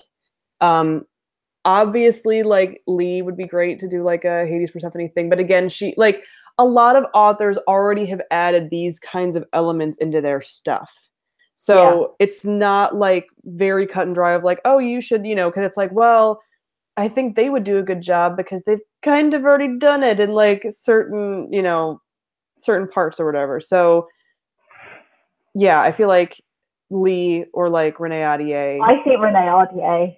Yeah, because I mean, but it would be kind of like she's already done it. Like, the Scheherazade thing is already kind of Hades and Persephone-esque, just from a different culture, because every culture has a different way of interpreting, and myths trickle down and like stories trickle down. So that's kind of their offshoot of Beauty and the Beast. That is a good point as well. Like we always talk about, these types of like retellings and stuff, that so many different cultures have the same story, but it's called something different. Or it's, it's got a different name. It's been morphed a little bit, yeah. Yeah. So I'm trying to think if there's anybody else that I'm like, ooh, you should do this. But like, I also, so this, I don't have any great love for Cassandra Clare, but if Cassandra Clare did something that somebody was like, she's basically doing a Hades Persephone retelling, I'd be like, cool. Because as much as I don't like Cassandra Clare, some of the things that she chooses to do, if someone was like, the main couple is Hades and Persephone in whatever time period she's choosing to focus on in the Shadowhunter, I'd be like, sold, I'm going to read that. I'm not going to read anything else around it. I'm not going to read any of the books leading up to it, but I'll read those. Yeah, I think as well, like, I know it's not YA and I know you haven't read them, but actually, if, say, Karen Marie Morning was going to write a Hades and Persephone thing, I would be all over it, because she is very, very good at writing the dark characters. Right. And I think, again, I never even considered it. Way further down, it's like book 5, there is a Hades and Persephone element about an unseelie king and all this sort of stuff. And I can. So yeah, if she wrote that, if she wrote that, I would be all over that, actually. And that is, I think, to be fair, I think she would do that very, very well. And I would literally be like, Sam, read this. Right. I think she would do that well. I think if we had one, I would want it to be adult. Yeah. Yeah. It would definitely. It would need to be. It would need. Yeah. To be. Yeah. So. I want it now. Right. Exactly. They also asked if you have a type of story that you're looking for, the same way that I have like my Hades and Persephone, like white whale. If you have a white whale. What, like my favorite kind of, like something like I am always on the lookout searching for a Hades Persephone that's like perfect. Beauty and the Beast. You have the same thing. Which is, it's very similar, isn't it? But yeah, it's Beauty and the Beast, because I know you said to me about reading, so I can see it right next to you, Cruel Beauty, and it was like almost, not quite, and then like I read Uprooted, and it's got just a few threads, a little flavour, a little sprinkling, and I'm like, if I could find the perfect, I mean, obviously then we have Akatar, which no, that does not go anywhere near that for me. Beauty and the Beast, if I could find the perfect Beauty and the Beast, because to me, it's the hate bit, that Beauty and the Beast that I love, which probably just makes me sound really disturbed, but that's the bit I love the most. It's that, so yeah, I'm always on the lookout for that, or a really, really good mermaid book. They don't happen. They never, I mean, I actually forget about it. I forget that I want it because it just doesn't happen. So, but mostly Beauty and the Beast. Yeah. Little quick one. Someone asked if either of us are interested in the Trader Brew Cormorant series. I'm not sure if you're familiar with the series, Sarah-Jane, but I am. Yeah, it's it goes around in the like adult booktube SFF group. Okay. So a lot of them have read it, and since I kind of have my foot in both sides in both camps, I'm familiar with it. So I really want to read it. It's supposed to be very like anti-hero, morally gray character stuff. So the first book's already out, and I think the second book is coming out. But I haven't read them yet. But I am interested. And if they're really good, I'll tell Sarah-Jane to read them. Yeah. So it'll work out. There are a few. There's every now and again, if you say to me like, okay, you say to me quite often, you might like this one, but whenever you're like, now you will love this, I'm going to start paying attention, because I do pay attention and I get the book, but I just don't pick it up. Hold on to it for like 2. Like, do you remember how long it took me to read Uprooted, and you gave it to me for my birthday? Yes. 18 months. And I was like, please read it. And you're like, I will. And I'm like, please, you're going to love it. Yeah. So now I'm going to, listen sooner. Try to prioritize. All right. We have about a little less than 10 minutes left before wrapping things up. So a couple more questions. If there was a drug that will give you superpowers, magical abilities, but after 1 month the drug will kill you, will you take it? No. No. 1 month? Like, no, that's not. Why do I No. do 1 month? It's going to take me I one mean, month to have the training montage to learn the ability. yeah, exactly. I think if it was like you can have it for 10 years, then you've got a question. Yeah. But I would probably 10 years. I don't think I would, but I'd be tempted. Yeah, I would be tempted. It depends on what the ability would be and what I can do with it, and if I can do a lot in 10 years. But even 10 years is like not that much time. We're not that old. No, but it gives you like the temptation, doesn't it? Whereas I think a month is just like, no, that's not enough time. Yeah, you got to tempt us. Right, exactly. If you could write a darker, edgier retelling of a fairy tale and set it in modern day American high school or British, we can say British too because you don't know what American high school is like. What would it be and why? Well, I don't really like fairy tale stories set at school. Neither do I. So, if we take out the high school element, because it's like I don't like writing. I don't write, but I don't like reading even like high school setting stories. But set in modern like day, college, like university. Yeah, maybe. I mean, it depends. Can we still have it like supernatural, or is it like a retelling in like a completely is it contemporary? Because I'd want it to be like urban fantasy. Yeah. Yeah, I wouldn't really do anything if it was like contemporary because I don't like when they do fairy tales and they're like contemporary. I'm like, no, I don't want this. No, so it would have to be urban fantasy. And again, I'm still going to go back to Beauty and the Beast because that's my go-to. Mm-hmm. So like, if that could be done in like an urban fantasy way, in some, I don't even get how, but I don't think there's many other. A lot of fairy tales I don't actually like. I don't like the older fairy tales. Like I don't like Snow White. I don't really like Cinderella. I don't really like Sleeping Beauty. Yeah. I find a lot of the ones that are lesser known to be a lot of fun, but I don't also know the names of all of those. Like I like seeing the lesser known fairy tales updated and done up, and not even necessarily grim ones. Like a lot of like the Eastern European ones are really fun. What's that? Isn't there a fairy tale? It's like the Bluebeard one. Yes. I would love to see that. Yeah. In some capacity. Yeah, I read a couple of things that are Bluebeard focused. Yeah, I mean it's in The Wrath of the Dawn a little bit, isn't it? Mm-hmm. Well, slightly. But I really like that. Yeah. Yeah, I don't know. I think a lot of time I just like to be surprised. I like to, see two things merge that I wouldn't ever think about. But I'm like, yes, now that you've done it, I want to read it. Mm-hmm. Yeah. Yeah.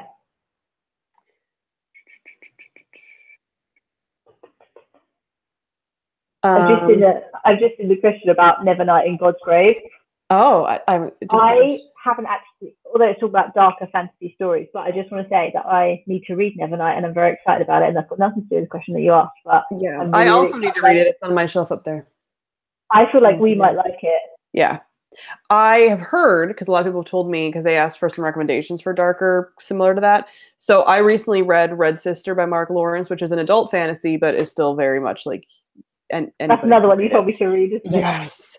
And I love it. And everybody on my review that's read both of them is like, if you like this, you're going to like Nevernight and vice versa. So I would recommend that. It's because both of them kind of fall like the grimdark category. And there is some very dark stuff, but the main character you're following in Red Sister's young. It's like the beginning of her story kind of thing. So it's similar to like The Name of the Wind, if people have read that, where it's like it's an adult book, but it's following a younger person. Not YA at all, but is magical assassin nuns, and it's wonderful. And is this one that like you're like you must read this for like is this up there with the recommendations? It's high. It doesn't have. I'm always hesitant when it doesn't have all of the elements that we love. So like it doesn't have like any kind of romantic anything to Mhm. it, but it doesn't need it. But I like the sound of it being like darker and Yeah, oh my gosh, it's so dark. And it's all like basically all female characters because it's in like a, convent, magical convent. So it has that going on. And the characters are very like so the main character can be kind of unlikable.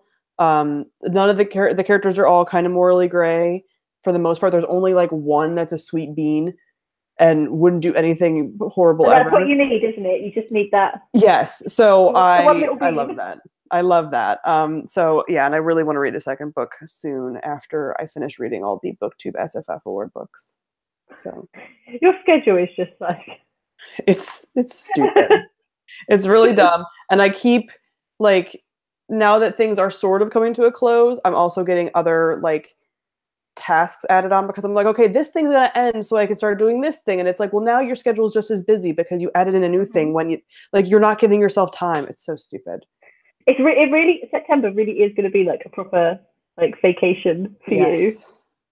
Yes. I will not get any rest until September. And even September won't even be a vacation. I mean, it's going to be a vacation, but it's like I'm going to be like doing stuff. So I can literally see us just like staying up all night just talking. Exactly. And like Susan and Charlotte be like, we want to go to bed. Like we need to rest. We're like, okay, bye. We have snacks. We'll be right here. Yeah, and then the next day we'll be like, we're so tired. They'll be like, right. They're like, you didn't sleep last night. I mean, that first night, can you imagine? Just gonna be like, I'll be so exhausted. I'm like, and another thing. Right. We'll definitely be like, okay, we have to crash and we can talk tomorrow. It's gonna be like honestly, we have to like enforce this. I was thinking about that. I know it sounds really weird, but I was thinking about like the first like morning waking up in Orlando, and I would literally be like, I could just wake up and go and see Sandland right now. We can go breakfast. It'll be great. Literally just get up and be like, right. We'll probably both be like, did this actually happen? Like, what? Is this real? I can't wait for the vlog. I'm so excited to film like a really good vlog. You know? I'm really excited about it. It's going to be so much fun. Speaking of the GoFundMe, we are right now at £799. Are we? Yeah, if we could get to like 800, even that's like awesome for this. That would be amazing. Yeah. Yeah. So right now we're at $7.99. So like we said, any little tiny bit counts, but that'd be wonderful to get over the 800 mark. It really would. It just there's not even words. Every time you'd think after like, I mean, according to my phone, it says that I said this like 5 months ago. You would think that after 5 months, it would kind of, you'd almost become like desensitized to it. Right. You're not. No. Every time, like sometimes, obviously because of the time difference as well, like there's been quite often times I wake up in the morning and I'm like, and I look and I'm like, instantly, I feel so good because there's just, just a little pick me up before you've even like started your day. Mm-hmm. It's just, it doesn't matter how many months have gone by or anything, it's still like amazing. Yeah. And I think as well, something else that people they may know, they might not know. I have got a giveaway going on at the moment, which is to win. It's pinned on my Twitter. It's like a bulk load of different swag bits that I've picked up over the years from different events and like fairy loot boxes and blah, blah, blah. I'm going to be giving that away to somebody who has donated. It's going to be on like the 15th of June, I think. So no matter when you donated, up until then, you're in with a chance to win it. So even if you put in like, £1, £5, something like that, and I will ship it like wherever somebody is. So that's another little perk, a little giveaway as well that's going on. Exactly. Yeah. If we, and we are running like short on time, but if we were to get like a little bit more, then we could talk about like whoever's here right now, we could have you guys vote on one of the collabs because we're going to probably film 4 for sure. And if we can get to say like 8:25 or something, like in the next 10 minutes, because we'll stay 10 minutes after since we started 10 minutes late, then we will in here with the group that we have, which is like 60 people, like vote. And then so you guys would get the pick of like what the one collab is going to be. Like I said, there's going to be more than that. But yeah, exactly. So that'd be fun. £1 or anything, like if we hit that target, we will decide right here, right now, one of the collabs that we're going to do. Yeah, because if even half of you that are in here right now just gave a pound or $1 or whatever, then we would get there. Right. Yeah. So that would be really fun. And then it would be like you guys that got a chance to like decide on the collab, which would be really fun because then we can like I'd love to know what people's suggestions I know would be. I want to plan like the collabs, but also like I want to have everybody have their input in it because it's like you guys are making it possible. So it's like we want to like we have ideas of ones we'd love to do, of course. Like we have ideas of what we could pull up any kind of collab, but like getting the community input from all the people who've been like watching us for years and like have followed our friendship, like that's what we want to do with the collabs because it's like we're doing them for fun for ourselves, but like we can film any collab and have fun. So it's like we want to do what people want to see a lot. So if in the next 10 minutes we can get up to 8:25, then we will have a whole little discussion about the collab and we'll have a quick vote and everything. So it just seems so weird. Like, you know what's going to be the weirdest thing is like, I mean, the first time we'll do it is we'll see it like on a screen, but it's when we just see both of us on the same screen. I know. Somebody commented at the very beginning of this that my thumbnail deceived them originally. Yeah, and they were like, I thought you guys were together. And it's like, no, not yet. I hope so. So, yeah.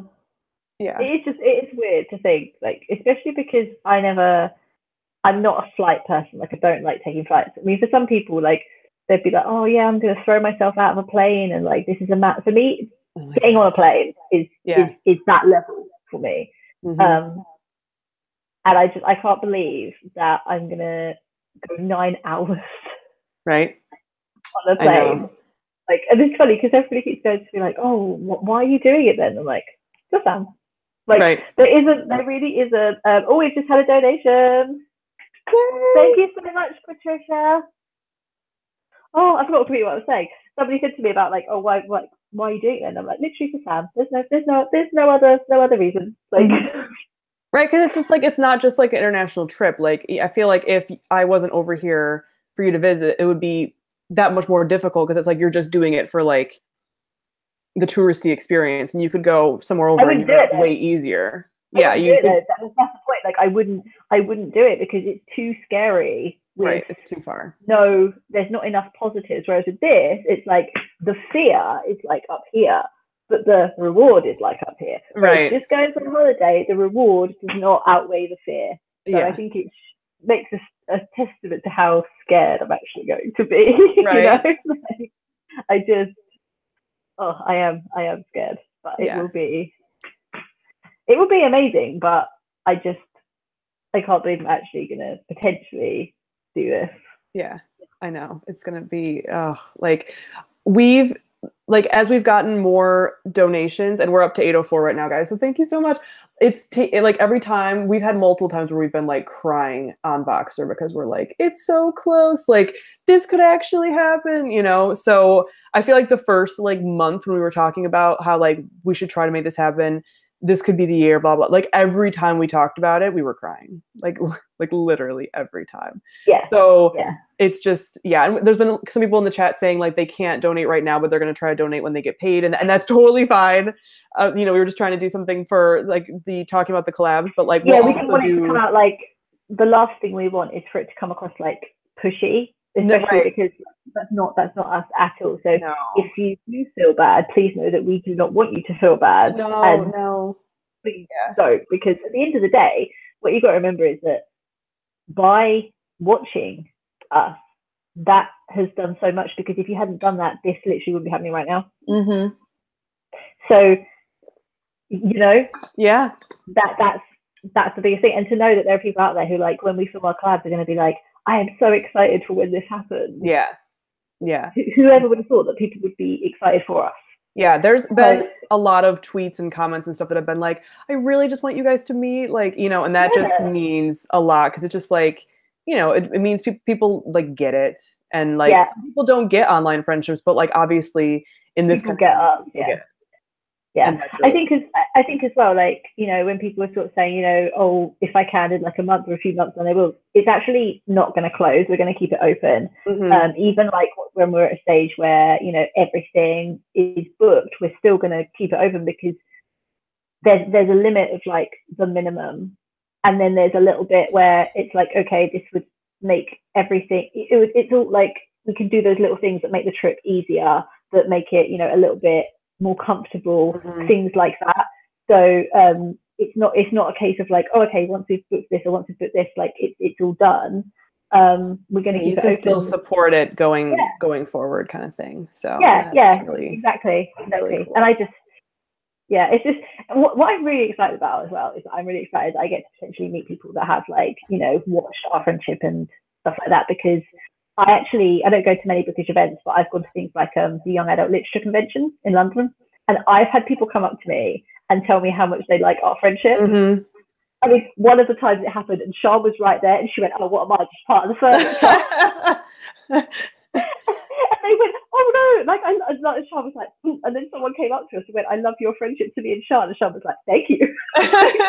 Thank you. I appreciate that. Yeah, that's so funny. Yeah, I'm really excited for people. Like, I'm really excited to meet people, because I think if it was just a case of like I was coming to say visit you, as great as that would be, we wouldn't be able to give anything back. Whereas with this, it's like if you're going to BookNet Fest, we can actually thank you in person. You know, right? Like if someone sees us, literally come up to us, say hello, because we'll be like, I want to thank you. Right. So it's really nice that this is happening in a way that can benefit people. You know, because it's like it's an event where they'll be there. So I feel like, again, it's giving something more than perhaps just, oh, okay, I'm going to visit Sam like in her hometown. Right. And then it's an event of like about community and about friendships and about stuff like that. So it's really just the best kind of event to do that at, because it's not even just like a general like BEA whatever. It's literally about communities and like networking and making friends and stuff like that. So it's the perfect event for that. Speaking from my event for that. It is though, and it's like if something like this is happening at the second BookNet Fest, that's incredible, because it's not even like, you know, it's been going like say 5 years, and it's got, you know, if this is like the tone for what it's setting in its second year, just imagine like how far it can go. Is this going to become like a place where people do try and meet their online friends? Is this going to become, I know, before I go get emotional about it, but is this going to become like a thing where people are like, oh, okay, well, I want to go to this thing, so do I. Let's meet up and go there. You know, you might have a friend, someone's from New York, someone's from somewhere else. You know, it is going to become like the place where people, it's a place where people can meet their friends in person and blah, blah, blah. And you don't get that with a lot of other things. So I feel like it really sets a nice tone and potential for the future. Like, we're not going to be the last people that do this. Obviously, it's special for us because we're going to be the first and because it's your event. But like, you know, in years to come, other people are going to go, you know what, I want to go. And is it going to make people braver as well? Like to go, you know, I want to put myself out there and go and meet this friend, because we talk about the community all the time, but I think sometimes you have to take these risks, and you have to, you know, be a bit brave, and you have to, you know, like Sean is so not the kind of person who would just drive 2 random hours to come here and meet you, but she did. And now like everything's completely different, and she's coming with us. Like, and that I'm just so excited for. I'm so excited that she gets to be there as well, and soon as well. So it's like, I just feel like this really sets the tone for what could happen in the future. And I think that's really, I would love for there to be like a little mini event in future years about like, you know, this is where like a bunch of friends are getting to meet up like for the first time. Like that would be so cool. Like as BookNet Fest grows, because obviously it's, when it's small, it's like there's less of that happening, but like as it grows, when that becomes like a thing, that would be awesome, because that's just in the vein of what the whole event was created for and is about and everything. So exactly, I just think that's, I mean, like I said, it's what it represents. So I think it's a true like testament to what it actually represents. It is happening for this. I think it's so, not just because you're one of the co-creators, but I think because of what it represents, it's so much more important than say like, you know, one of the Your Worst things, or you know, like BEA or something like that. I think it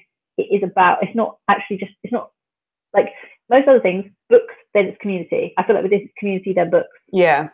And so I think it's really special that it's happening then. And isn't it funny though, like, would you ever have thought that like it's actually you co-created an event that actually has like potentially brought this together? I know. Like, totally not even like, if this hadn't happened, this wouldn't be happening now. Right.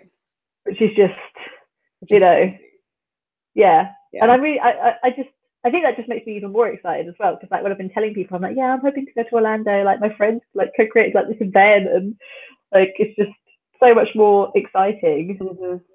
Exactly. But yeah, I just can't wait to like hopefully like meet everybody, you know, just Yeah, all the someone's like being able to hit so many birds with one stone. And we definitely want to do like a little meetup for if people are at the event that donated to. I mean, obviously, if you get a chance to donate, you can still come to the meetup. But it's just like to really be able to get all the people that donated in one place and thank them individually would be awesome if you're planning on attending BookNet Fest. Yeah, just like, and obviously it's going to be difficult because for me, like I'm like hopefully attending, but you're actually like running it, so you're not going to have the time that say somebody else might have in the future in situations like us. But we do want to try and do that. We just want to be able to like, I just have this weird vision, right? Is us just sitting in a little corner somewhere in like a little circle, right? And, like just a group of people, and we're just talking and just chatting, and I just really, and maybe I've got like some twiglets, and I'm like, everybody try a twiglet. Exactly. Try a snack. Yeah, try a snack, and we just all like sit there and just talk. And I really want that to happen. So if you're going, then we are so close to 825. We're at 823 right now. Oh my god, really? Yes. Because I was like, okay, we're gonna have to go, but if you guys can get it to 825, then we'll talk about the collab topic. Yeah, like, thank you so much, Rachel. Yes, thank you. Like, I was like, okay, it's maybe not gonna happen right now, but that would be awesome. So we'll sit tight for just a few more minutes because I know Sarah-Jane has to do some like moving stuff, and I have to do homework stuff. But like, we'll sit tight because we're so close. 2 pounds. 2 pounds away. I had to learn how to draw the pound symbol earlier today when I did my little pound. What is a pound? It is 2 pounds in dollars. Let me have a look. $2.66 apparently. $2.66. I thought I just cancelled the chat then. I was like, what did I do? Oh no. I was like, where's it gone? But then I could still hear you, and I was like, well, obviously. You're like, obviously not. Fine. So yeah. But that's because again, we would love to just be able to talk about one of the collab topics with you guys, since you guys are sort of like part of the core group and everything. So it would be... I'd love. I mean, in the chat, let us know. Like, we don't have to wait to have this discussion. Like, let us know what you want, because obviously, like. Right, and then if we get to that point, we can decide here, and like it can be the vote, and we can like let you guys know. So yeah. So like let us know. Have a think. I mean, would you want to see do like the like Kiss Marry Cliff? Do you want to see us do like sort of ship it? Is there something that you sort of that we've never done, that nobody's done? Do you want to do that? I mean, me and Sean did that. Nobody's done it before, but it was like a bookish categories thing. And we did that. Yeah, there's fun ones. Any of the little games that people have like done. I mean, there's like so many ideas. That I think we're there. Did we get it? Did we get it? See, yours sets faster than mine does. When I refresh, I feel like you get the instant notification. We've got over. Jordan has just donated £18, so we are way over. So thank you so much. And just before we say this, I want to go back. So in this live show, we've had Lily, Ellen, Sarah, Patricia, Rachel, and Jordan. So thank you Thank you guys. That's awesome. Okay. We have arrived. What collabs do people want? Okay, so start posting.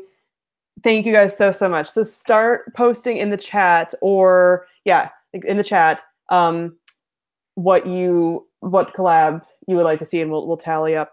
And in the next like 3 to 5 minutes, we will count all of them up, and that'll be the one of them that we're going to do. Because again, we're going to do 4, so we're going to do 2 on my channel and 2 for Sarah-Jane's channel. So that'll be it. Like, I know it sounds strange, but just you two having a real life conversation would be fantastic. But maybe that is actually a thing. Maybe like we could do like a discussion video. Yeah, definitely. I think we'll definitely be filming like our, there'll be vlogs that are going to be separate from the collabs. And the vlogs will probably just have you guys seeing us like interacting and stuff. Yeah, and I think even like say in the evening, I'll just, because I'm going to bring a tiny little tripod, it's like this big, and it would just probably be like set up, and like we'll be say having a chat, and we'll just leave it there. It won't just be like, yay, we're doing this, yay, we're doing this. Like I want to film as much of it as possible. So yeah, like we will be doing that. But I think we could even do some like Instagram live hangout things at night, potentially, if we have time or we're not exhausted, like, and we just like hop on, because I do Instagram lives fairly frequently. and kind of hop on for people and stuff. So we'll be doing stuff like throughout and everything. Like if all goes to plan and we make the goal and everything can happen. And like honestly, anyone that's donated or anyone that donated today, like this has helped tremendous. Like this would not be happening. Yeah. Like it's not like, oh, the GoFundMe is just a bonus. Like it literally would not be happening, you know, without that. Yeah, I think that's the thing. It's like I've done like, I did a sponsored video, I think in like April, you know, that little bit of money went straight towards Orlando. Little things like that. I'd like put aside as much money as I could.